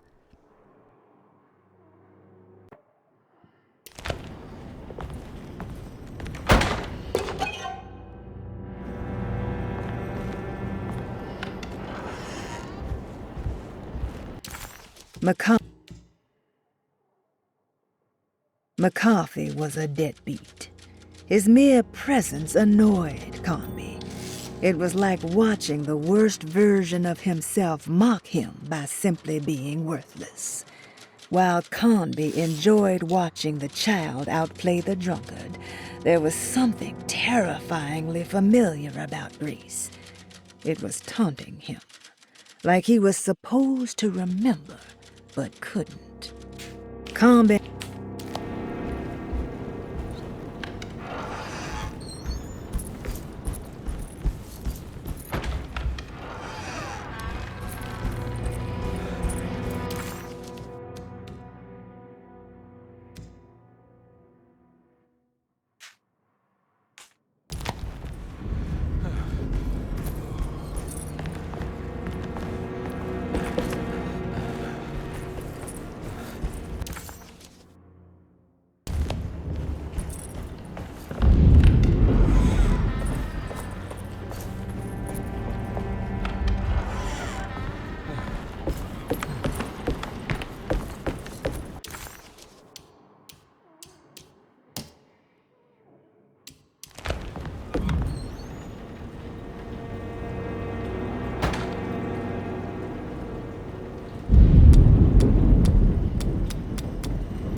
It worked.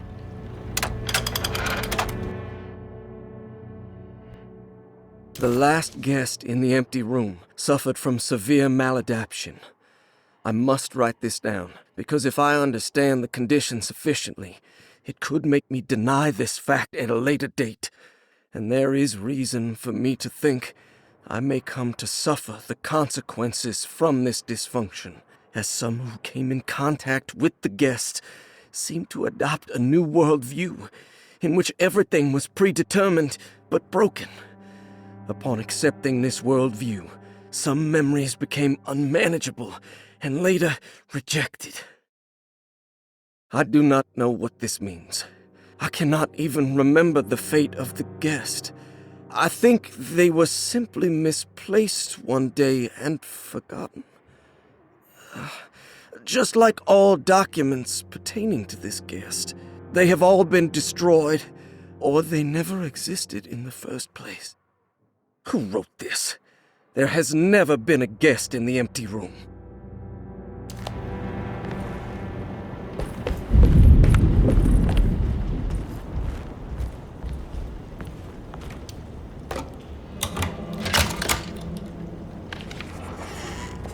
Dr. Gray's office, all to myself. Let's see if we can figure this guy out. I have finished tidying up Miss Beauregard's belongings. I will leave it to you to contact her agent and have them collect her things. I found one of Grace's drawings she might want back, along with this key in her room, which I believe you've been looking for. Mrs. Thompson.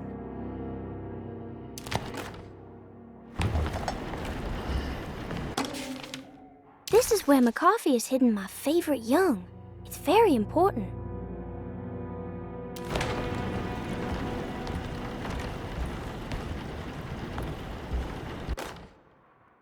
Dearest Dr. Manzetti, I find myself in a losing battle with my patient.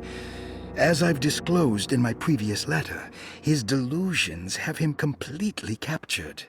It's bad enough that he is torturing himself with paranoia, but his madness turns out to be quite persuasive to others, effectively laying the ground for mass delusion. I am writing to you in hope that you can give me some guidance. Beyond my ambition to avoid devastating surgery on my patient, I have grown worried about my own defenses. The words of my patient are deranged, yet they often resonate with something primitive within me. I have tried photographing his brain with X-rays. It was surprisingly difficult to get good results. Dark blotches on the plates kept obscuring all details. My patient looked at the bad plates and cried out in terror, telling me the dark areas was the shadow of the worm, eating him from inside. I could not see anything out of the ordinary. I hope this is a sign that my mind is not as receptive to the madness as I had feared. After further inquiry, my patient described the shadows inside his mind as some kind of chthonic monstrosity that wants to undermine his sanctuary. This is clearly a reference to a place he calls Teroea, a sort of library or convent that works as a psychological haven. With this imaginary haven threatened by this Chthonian, he has now constructed another, less pleasant hiding spot.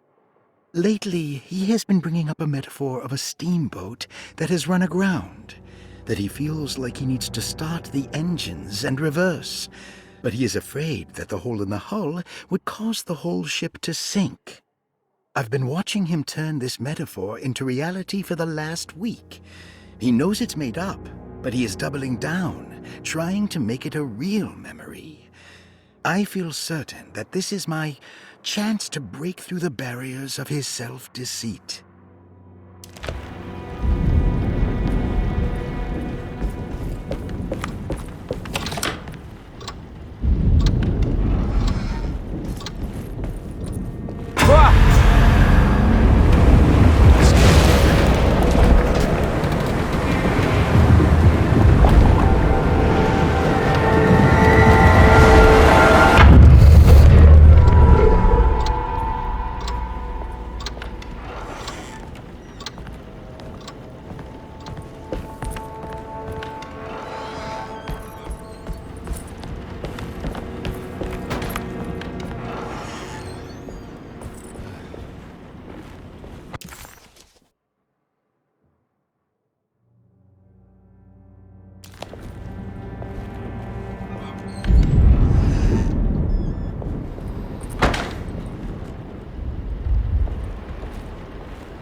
Dr. Gray was somehow mixed up in this business with the Dark Man, Detective Conby decided.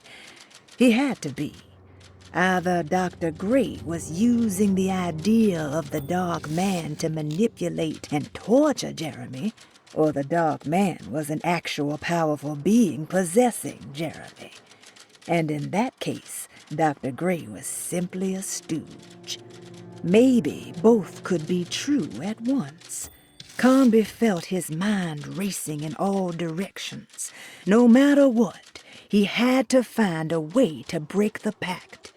That was what Jeremy said was needed.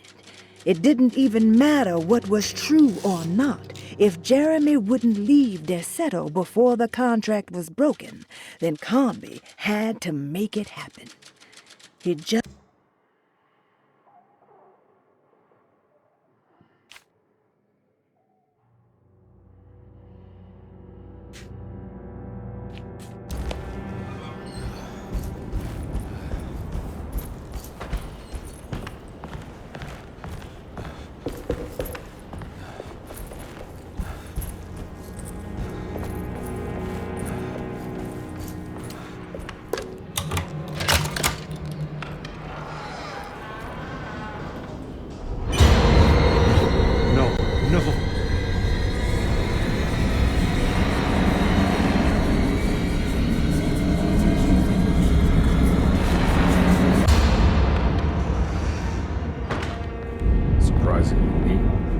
Maybe I've been selling that old barfly short.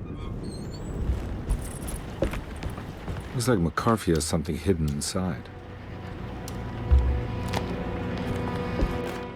Sometimes I think this place makes me worse. That Derceto might be my grave. A coffin made of ostentatious architecture. A Taj Mahal for the drunken depressed. There's something about Derceto. Something about Dr. Gray. Like we all pretend that we're here to get better, when in fact we are here to be forgotten.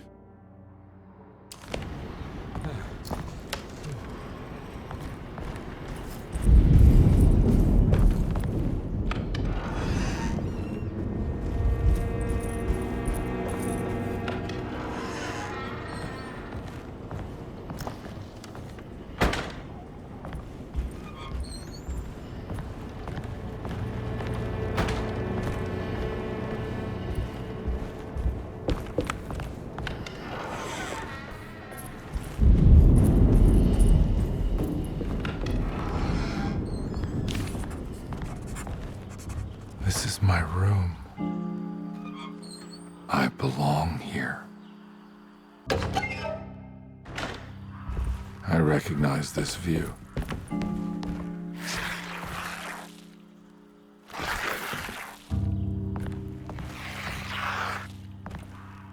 I know that number. Where's that from? I did this. I wrote that.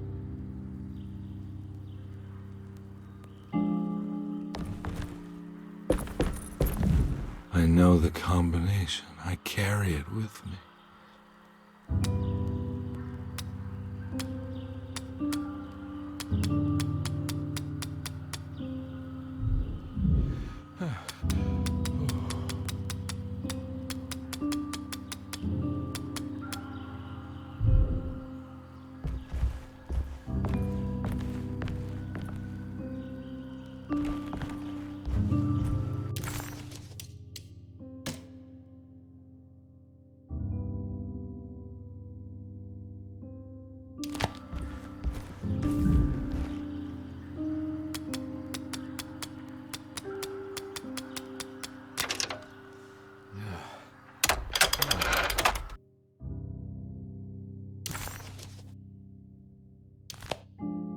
Detective, I have made many discoveries in my case.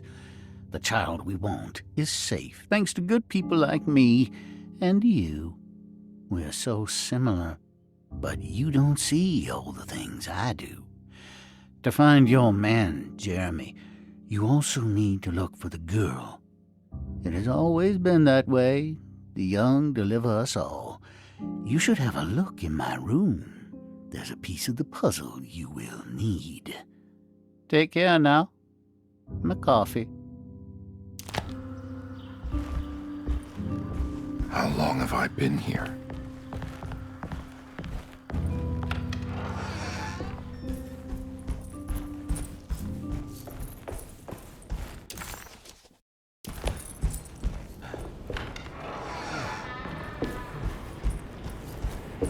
Looks like McCarthy has something hidden inside.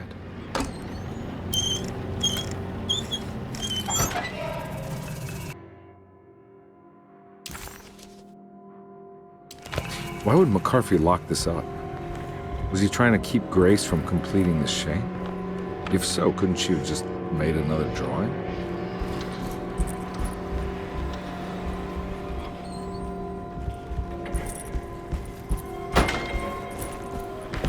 What the hell happened in here?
This looks familiar.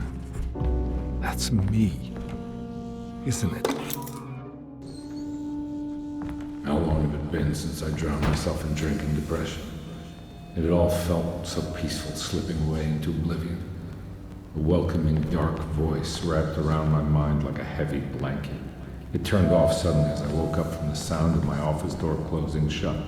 A messenger had left a telegram from Mrs. Saunders. She had a lead on where to find her husband and her kidnapped daughter.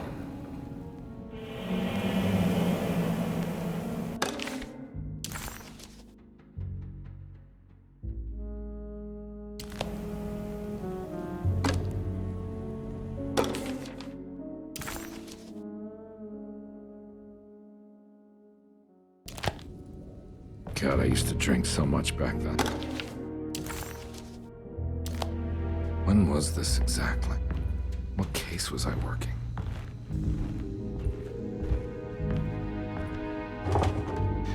I think I need to figure out where I'm going first.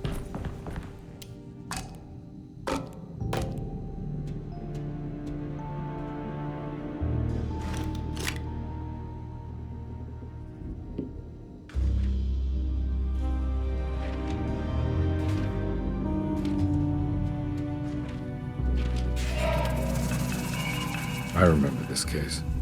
Some kid got taken by her father, headed out of state, but he had made a mistake by selling a painting that his wife actually cared about to a collector named Thornhill to fund his venture. That's how I tracked him down. At least I think so.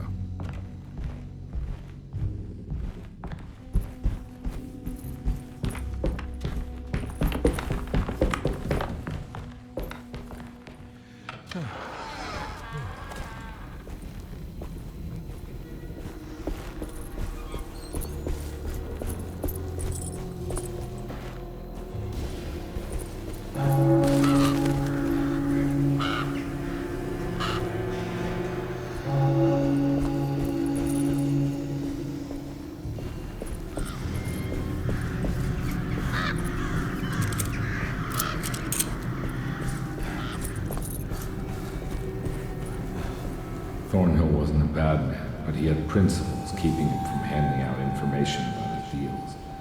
So he needed some convincing.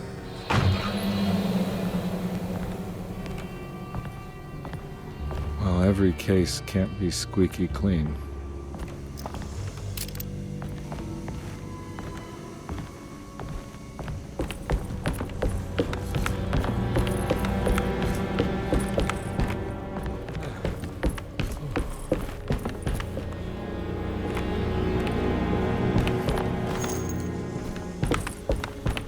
Mr. Saunders had sold a valuable painting to Thornhill, hoping the money would carry him to wherever he was going.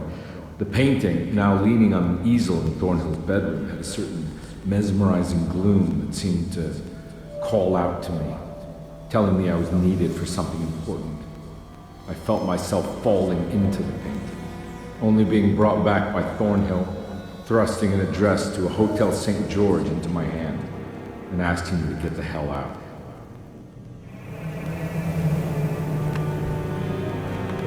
I don't remember this at all, but I can't say it didn't happen.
On my way to the hotel, the Morton gang caught up with me. I owed them money, a lot of it. I can't remember what for, probably some dumb gambling debt growing in size for each payment missed. I punched one of them out, and I sent the others packing. It was a stupid move. They'd be back.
I found him. In the hotel ledger, I recognized the handwriting of the signature. Ted Stryker. It was him. I could feel it. It was the kidnapper I was hunting. I put on my knuckles and hurried up to his room.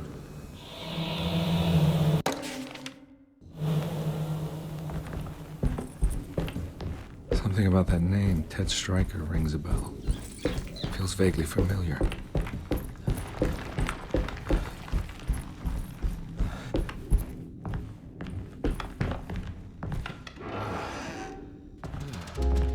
I recognize this room.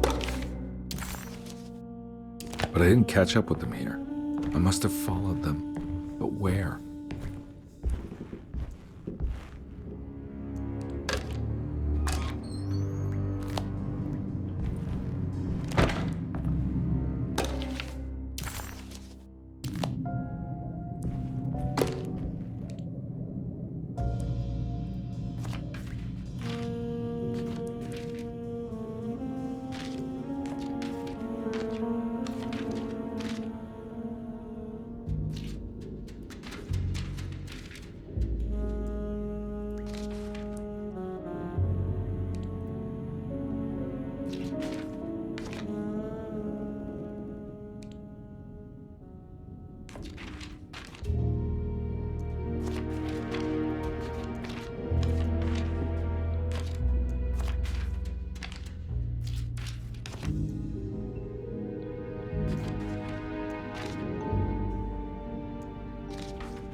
That's right, he was running away, ditching his old life and marriage in New Orleans to find something better in Tallahassee.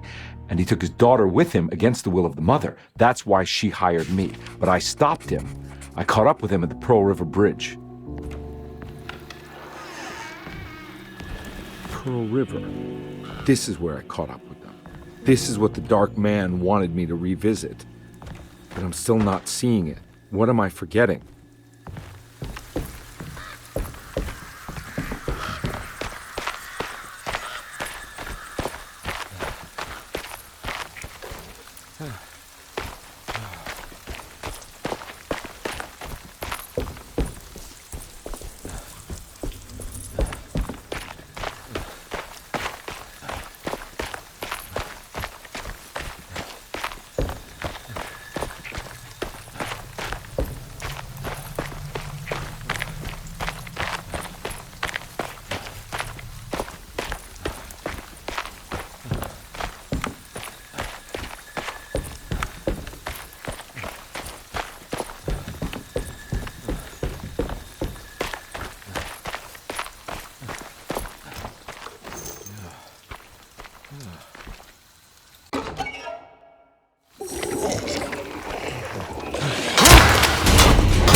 can't believe I didn't recognize you. I looked a little different back then, I suppose.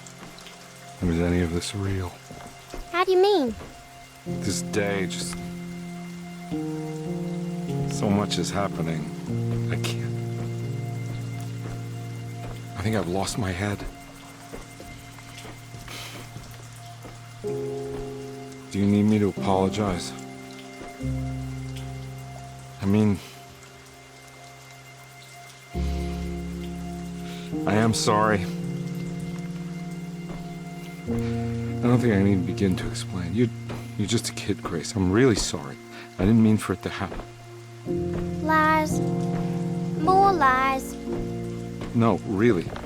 I thought I was being a good guy by handing you over to your mother. I didn't know. I couldn't have known that she wouldn't care about you.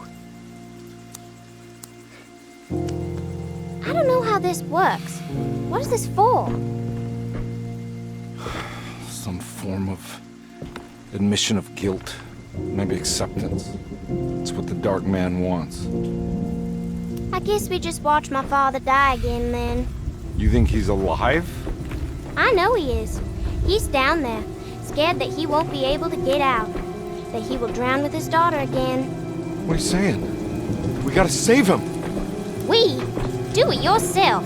I'm down there with him, remember?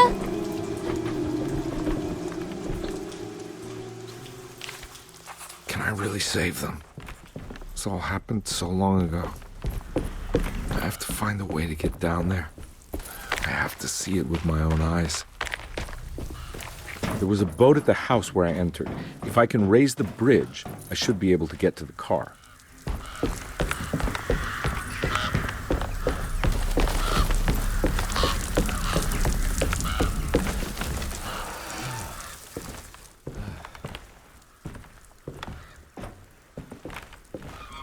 This must be where the bridge is operated.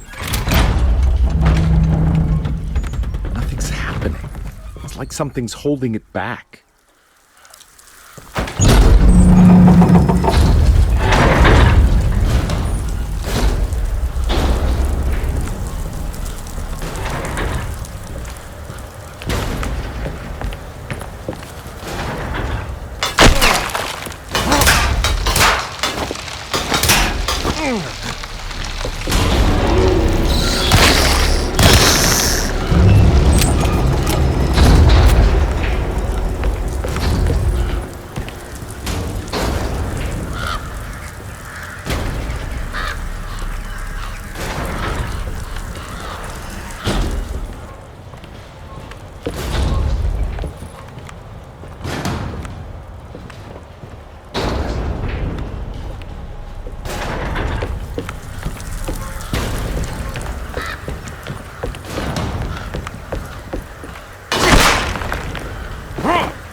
There we go. I should be able to pilot the boat.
My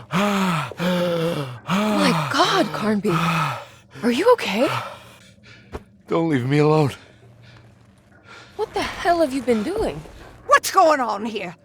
Look at this mess! I'm sorry, Mrs. Thompson. Don't make me kick you out of this house. Now get out!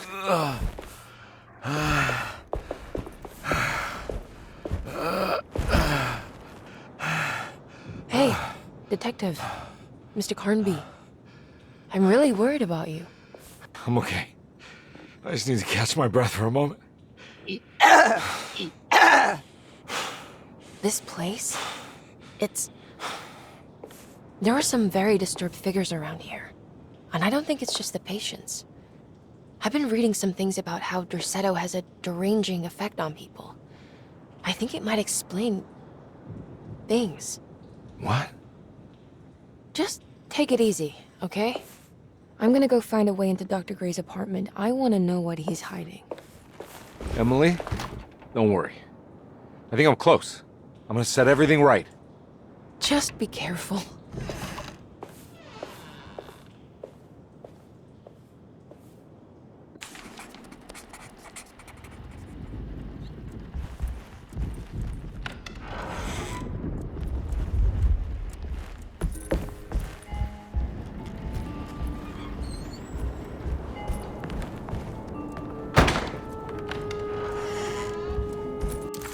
Carnby had run their car off the bridge.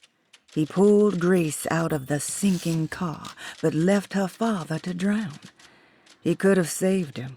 There was time. He just chose not to. Instead, he took Grace back to New Orleans and collected his paycheck.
I can't leave. I got a job to do.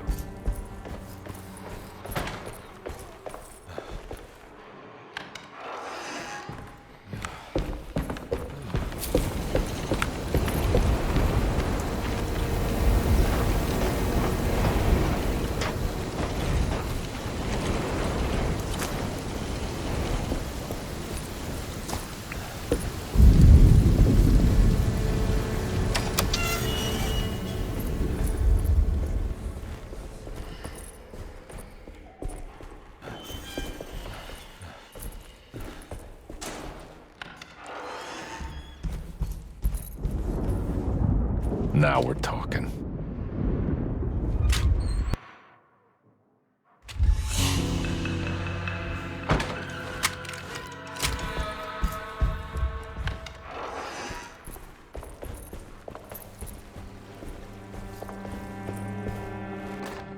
Mrs. Thompson, I understand the last week has been busy. Under these circumstances, I find it important to remind you that Derceto's concerns are not a public matter, nor is it something that should upset you. Please continue your excellent work, and don't spend a thought on the death of Perosi, or, more importantly, the suicide of Cassandra Beauregard. They should mean nothing to you or the staff. I rely on your loyalty, and trust that your close kinship with the Tabois siblings will keep Derceto's secrets hidden. Dr. Gray.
I need the key.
take this much more.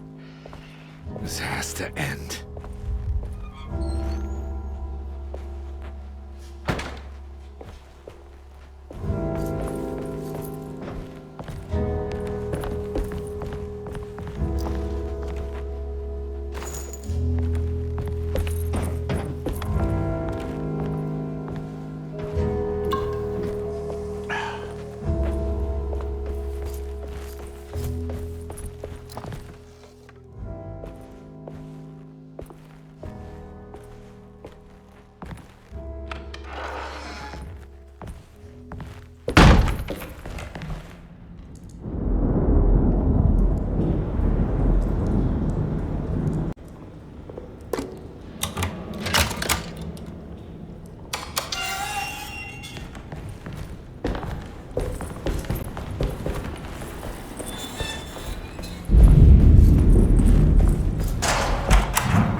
Radiography, patient Jeremy Hartwood, date June 14, 1930. Plates. Jeremy's skull proved difficult to capture properly. Partial radiographs worked best. A complete picture of the brain can be assembled by piecing 3 plates together. Observations. Even when looking at an assembled version, a shadow covers significant parts of Jeremy's brain. Possible tumor, but more likely that the equipment is failing. Jeremy reacted strongly to the pictures and claimed to see a giant clay worm eating and displacing his memories. Notes. While this exercise has left me nowhere closer to an answer, I feel confident that a Burkhardt lobotomy should sever all necessary parts. Hypothetical psychosurgery based on the ideas by Burkhardt and the St. Petersburg research could end up saving Jeremy's mind. Severing the connections around the frontal lobe would certainly solve most mental afflictions. The procedure would be brutal in performance, as well as in efficiency. An ice pick pushed through the edge of the eye and into the skull would untether the nerves like Alexander cutting the Gordian knot. As this would likely leave Jeremy in a very different condition, all other paths should first be explored. The medical instrument I would need for this lobotomy is missing, and I should have Waits order a new one.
Don't mind if I do.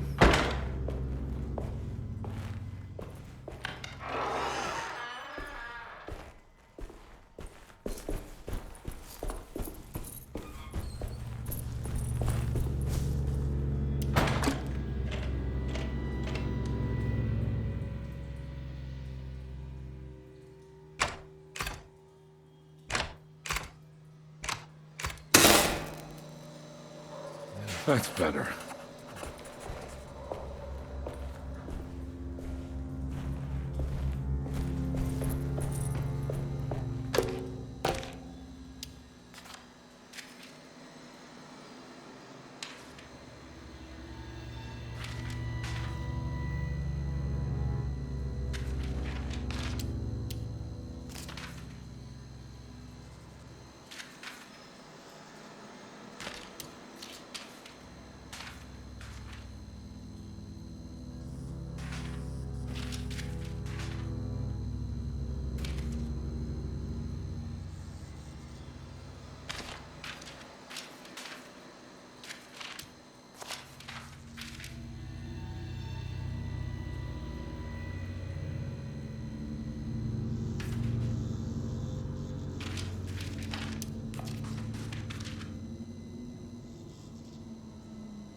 And we're back here. Well, perfect time to have a look around this place.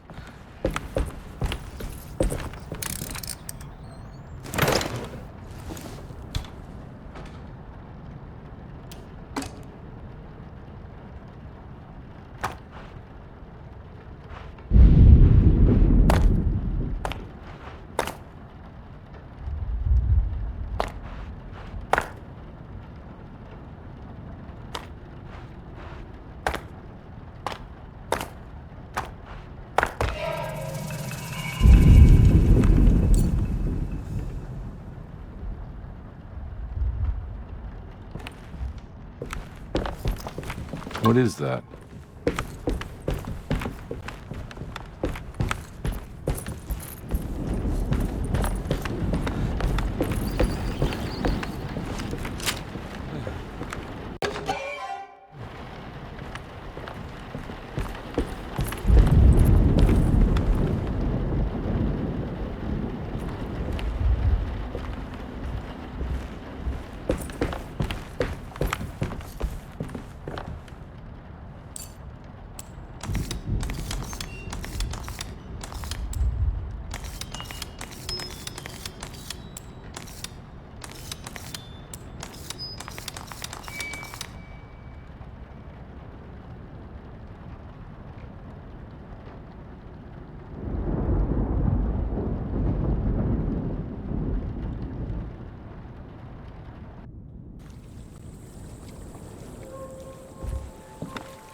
This is where Jeremy's hiding, right? Hello? Is anyone there? Jeremy? I need help! Wait! Can you hear me? I'm stuck in the mud and the fire is taking Jeremy! Where are you? The motor is dead. I can't do anything more. Hang on, Jeremy. I'll figure something out. I'll get the boat running.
The boat's wedged itself right into the bayou. If I get the motor started, I could try reversing back into the river.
The winch is powered by electricity.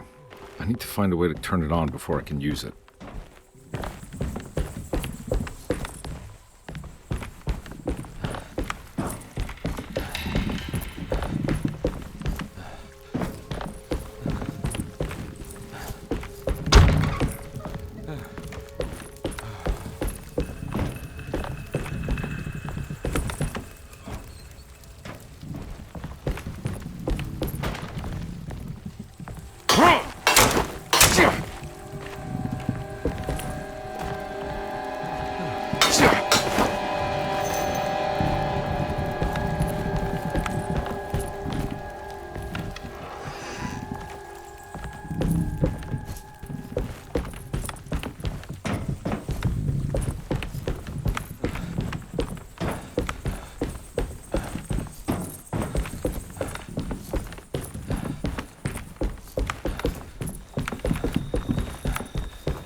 Jeremy, where are you?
pretty weak.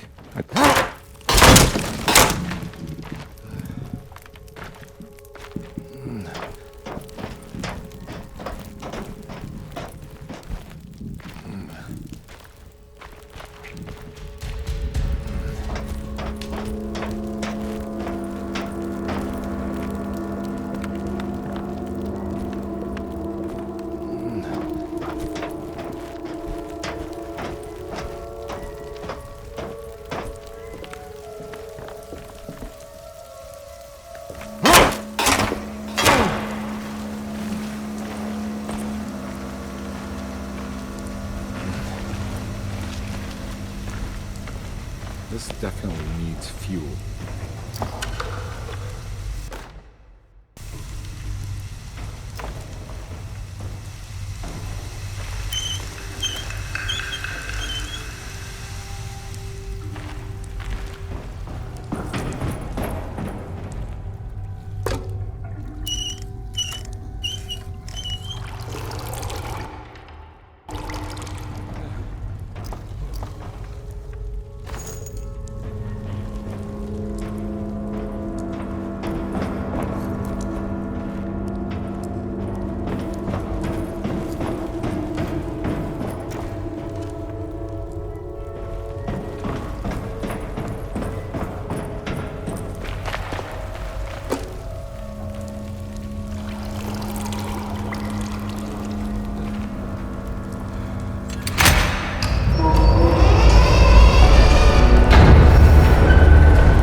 put a rope around my neck, and then I strangled all life from my body.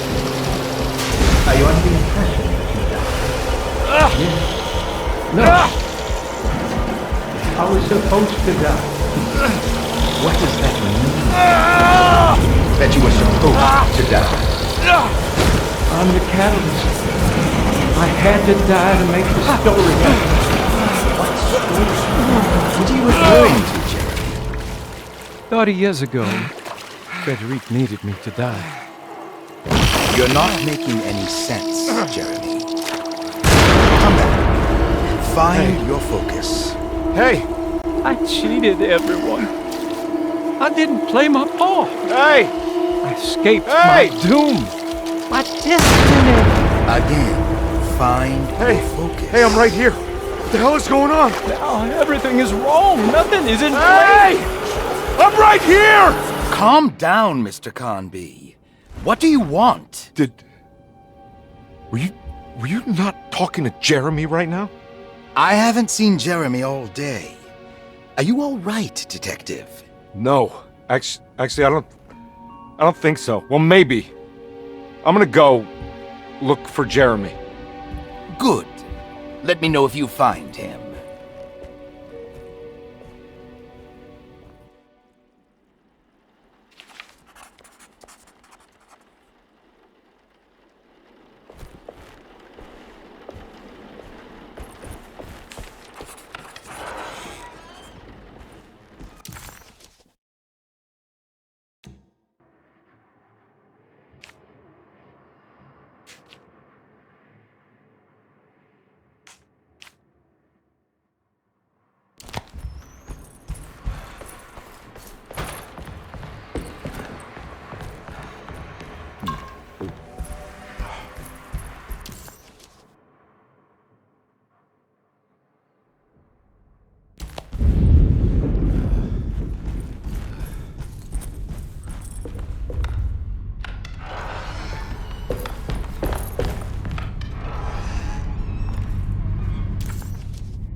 Detective, am I glad to see you. Lock the door, will you?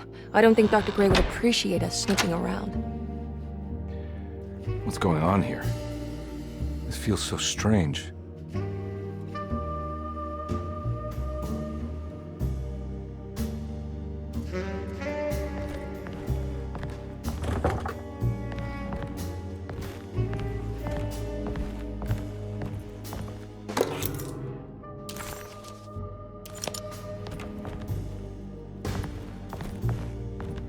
Have you found anything? What? Yeah, I've seen some things. Okay.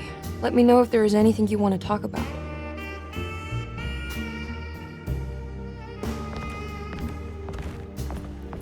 There's a book missing.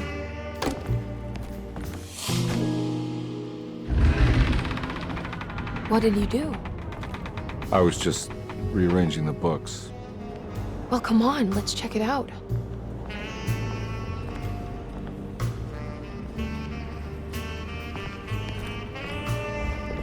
I think I'm beginning to understand. Dr. Gray is dealing with some kind of mass delusion.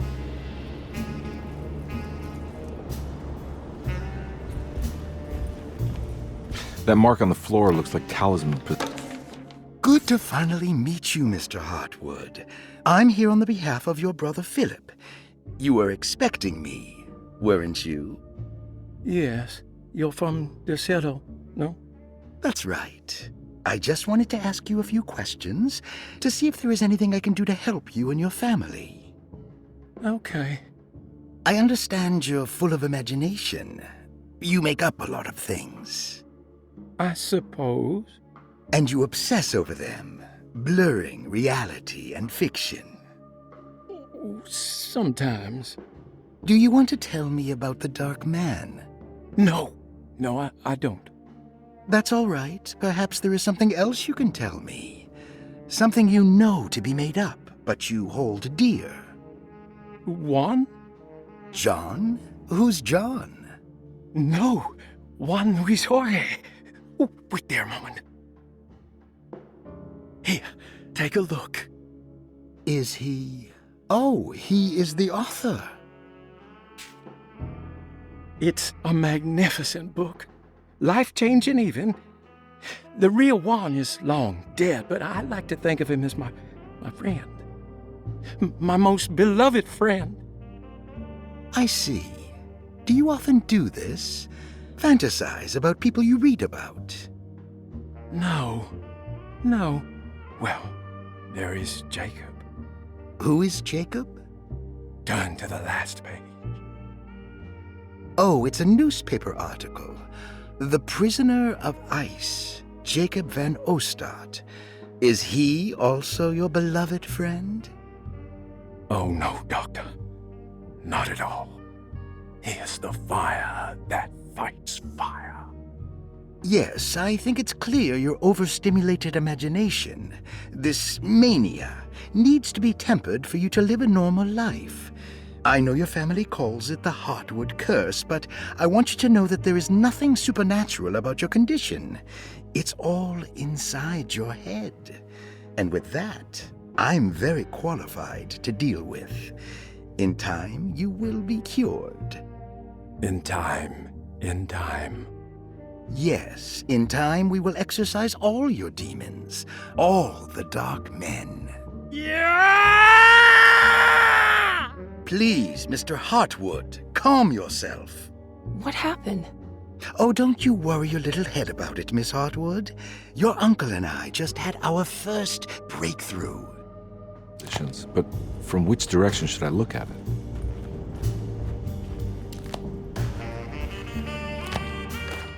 The Snake Dagger, a monograph by Yael Klein. In Ludwig Prin's book on pagan ritual.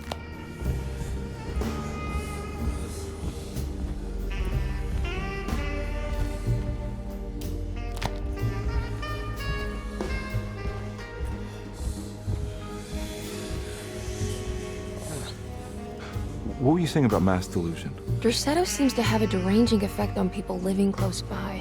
It has a history of creating cults devoted to some nature goddess. Even the name Derceto refers to the cult existing here before the Civil War. Derceto was the name of an ancient fertility goddess worshipped in Syria. Dr. Gray and his friends, however, seem to prefer the black goat of the woods with 1,000 young, or Shub-Nigroth. And that name can only have come from my uncle's twisted mind.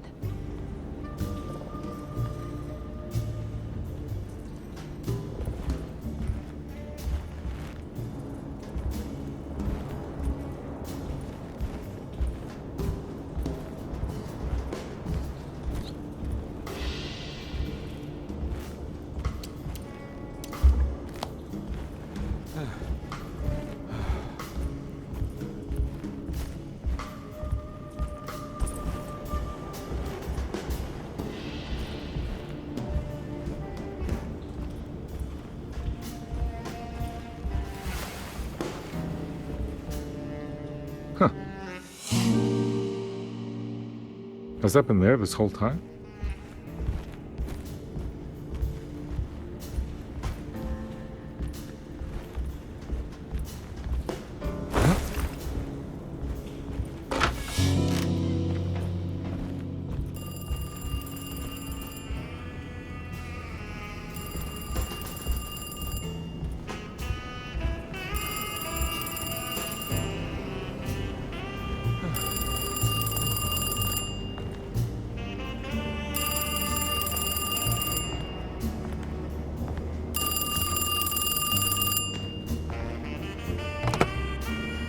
Hello?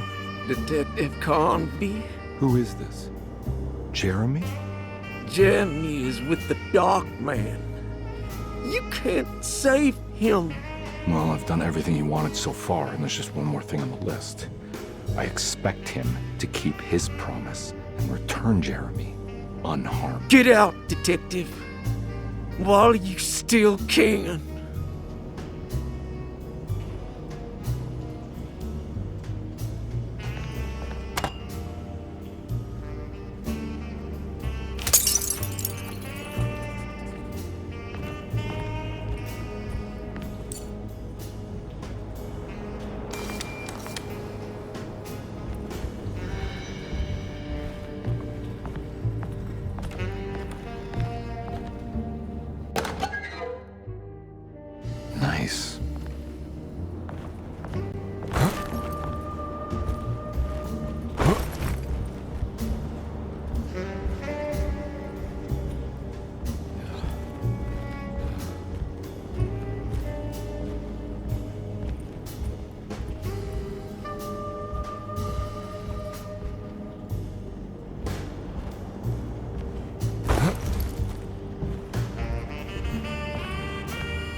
You okay? You look a little frazzled. Just stupid telephone. I know. I tried calling the police earlier. The telephone is completely dead. It's not... Yeah, no, the telephone isn't working.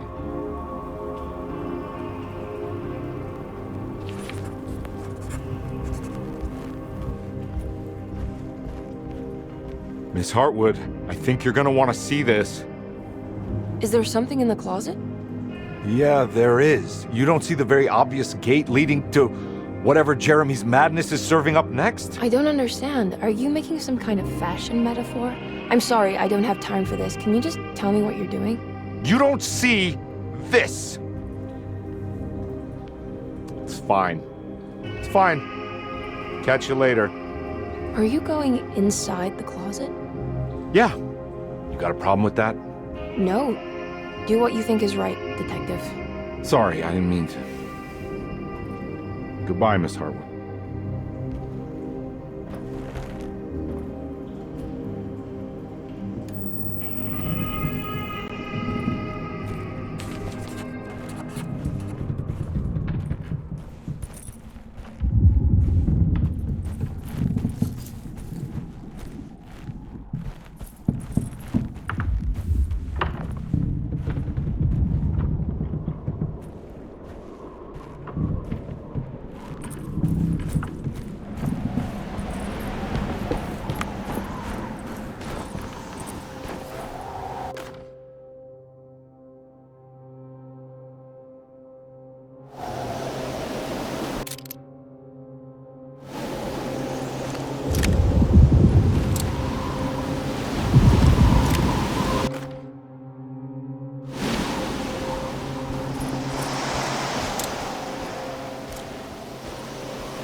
Hey, you! What are you doing here? What is this place? Turn back, detective. You're not wanted here. Whoa, take it easy. I'm not your enemy. Oh, you're wrong, detective. You're wrong.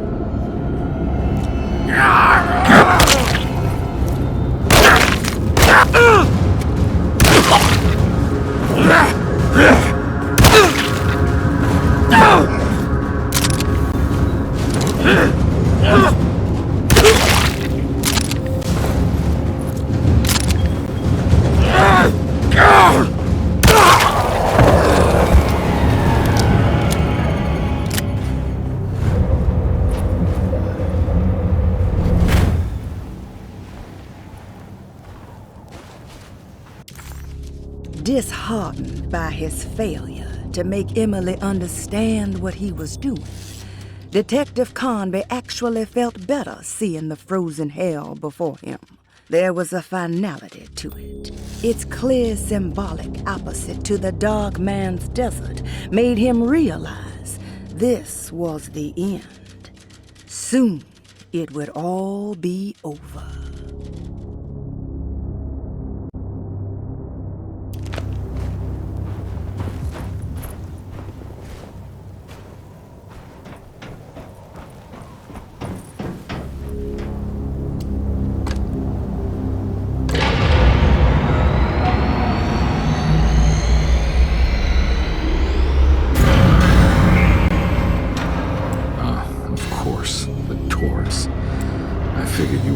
Stars align, Jeremy. Or maybe that is what you need to temper that mania of yours.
Did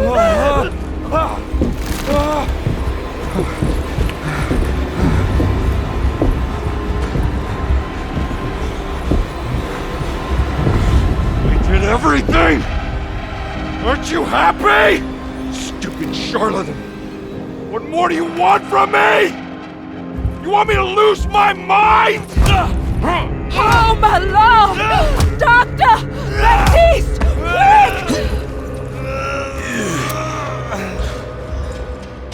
Jesus. What are you thinking, compadre?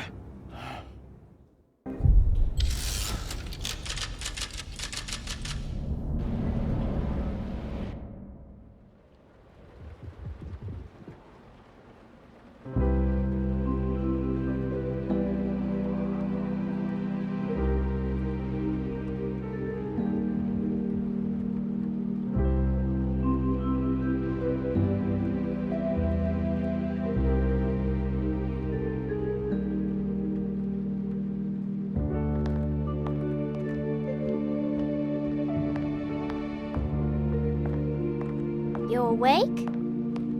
You are awake. Mr. Conby's up. Hey, buddy. I thought you'd be knocked out for the rest of the night. Come on out and join us, will you? I'll save you some gumbo. Good to have you back. You gave us all a good scare. What happened? You had a psychological breakdown. Sorry for manhandling you, but you're being violent, see? You stabbed Jeremy and then punched Dr. Gray. Are they okay? Jeremy's a little strange, but everything's back to normal. Really? All thanks to you, combat. You want to try standing up?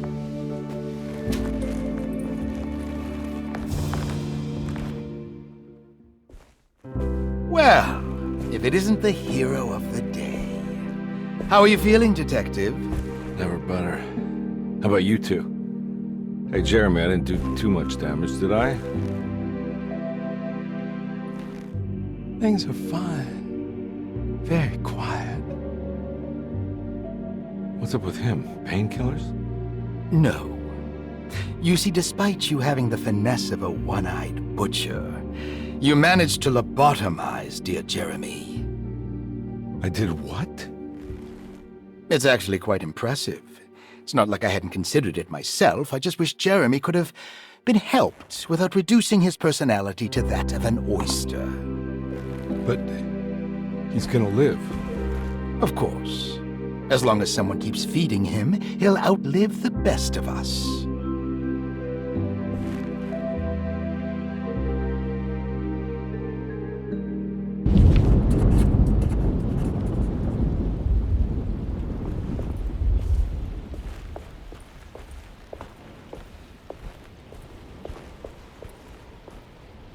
Hey, Ruth. Glad to see you made it back to Derceto. You too, Detective. Make sure to stay for the festivities. It's no Mardi Gras, but it ain't bad.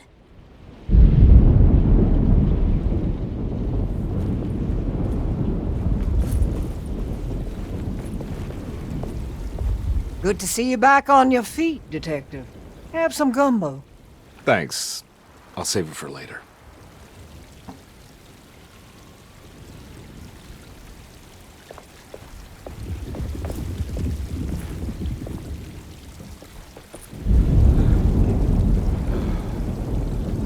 That is one impressive tree. More impressive than you could ever imagine.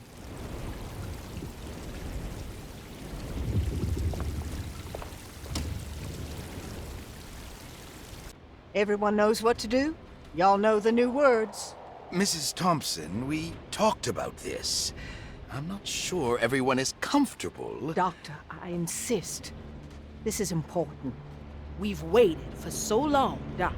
Let's just go with the old song. Not every change is an improvement. Boss, good or bad, we need to move forward. All in, Doc. Let's bet it all. But we don't know what we're dealing with. It'll be okay, Doctor. Better even.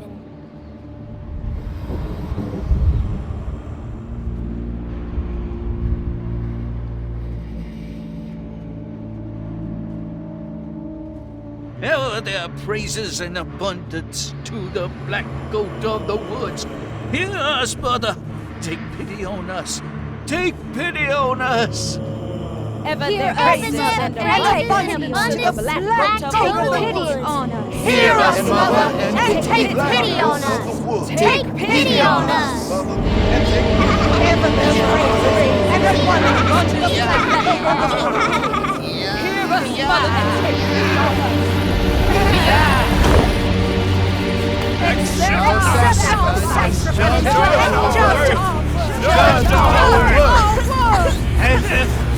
Stop! Are you crazy? This here's what needs to happen, Carpet. Grace! Stop! Stop! Shoot the ground! Yeah! Shoot the ground! The black goat of the woods! Stop in the ground! Yeah! Stop in the Detective, ground! get my uncle out of here. Jeremy, come with me! Get over here! Jeremy, come with... Jeremy, come here! No! There has to be another one!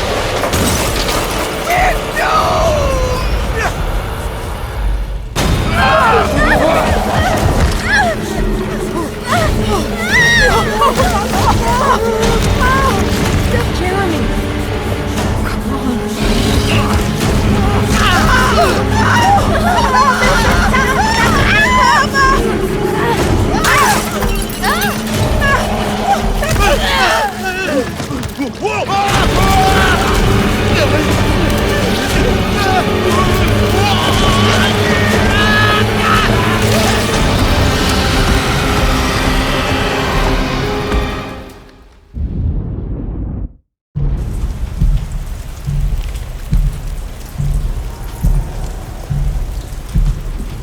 I can't let that monster leave Derceto. I have to stop it.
Detective! Oh, what the hell was that?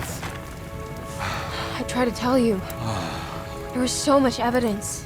Their devotion to the Black Goat was like nothing I've ever seen before. I felt so dumb believing any of it, but I'm glad I did. Are you okay? Everything is out of order. This isn't the way the story goes. I shouldn't be alive. Yeah. Well, you're welcome, buddy. How are you doing, sweetie? I kinda like it. You ruined everything, but I'm not mad.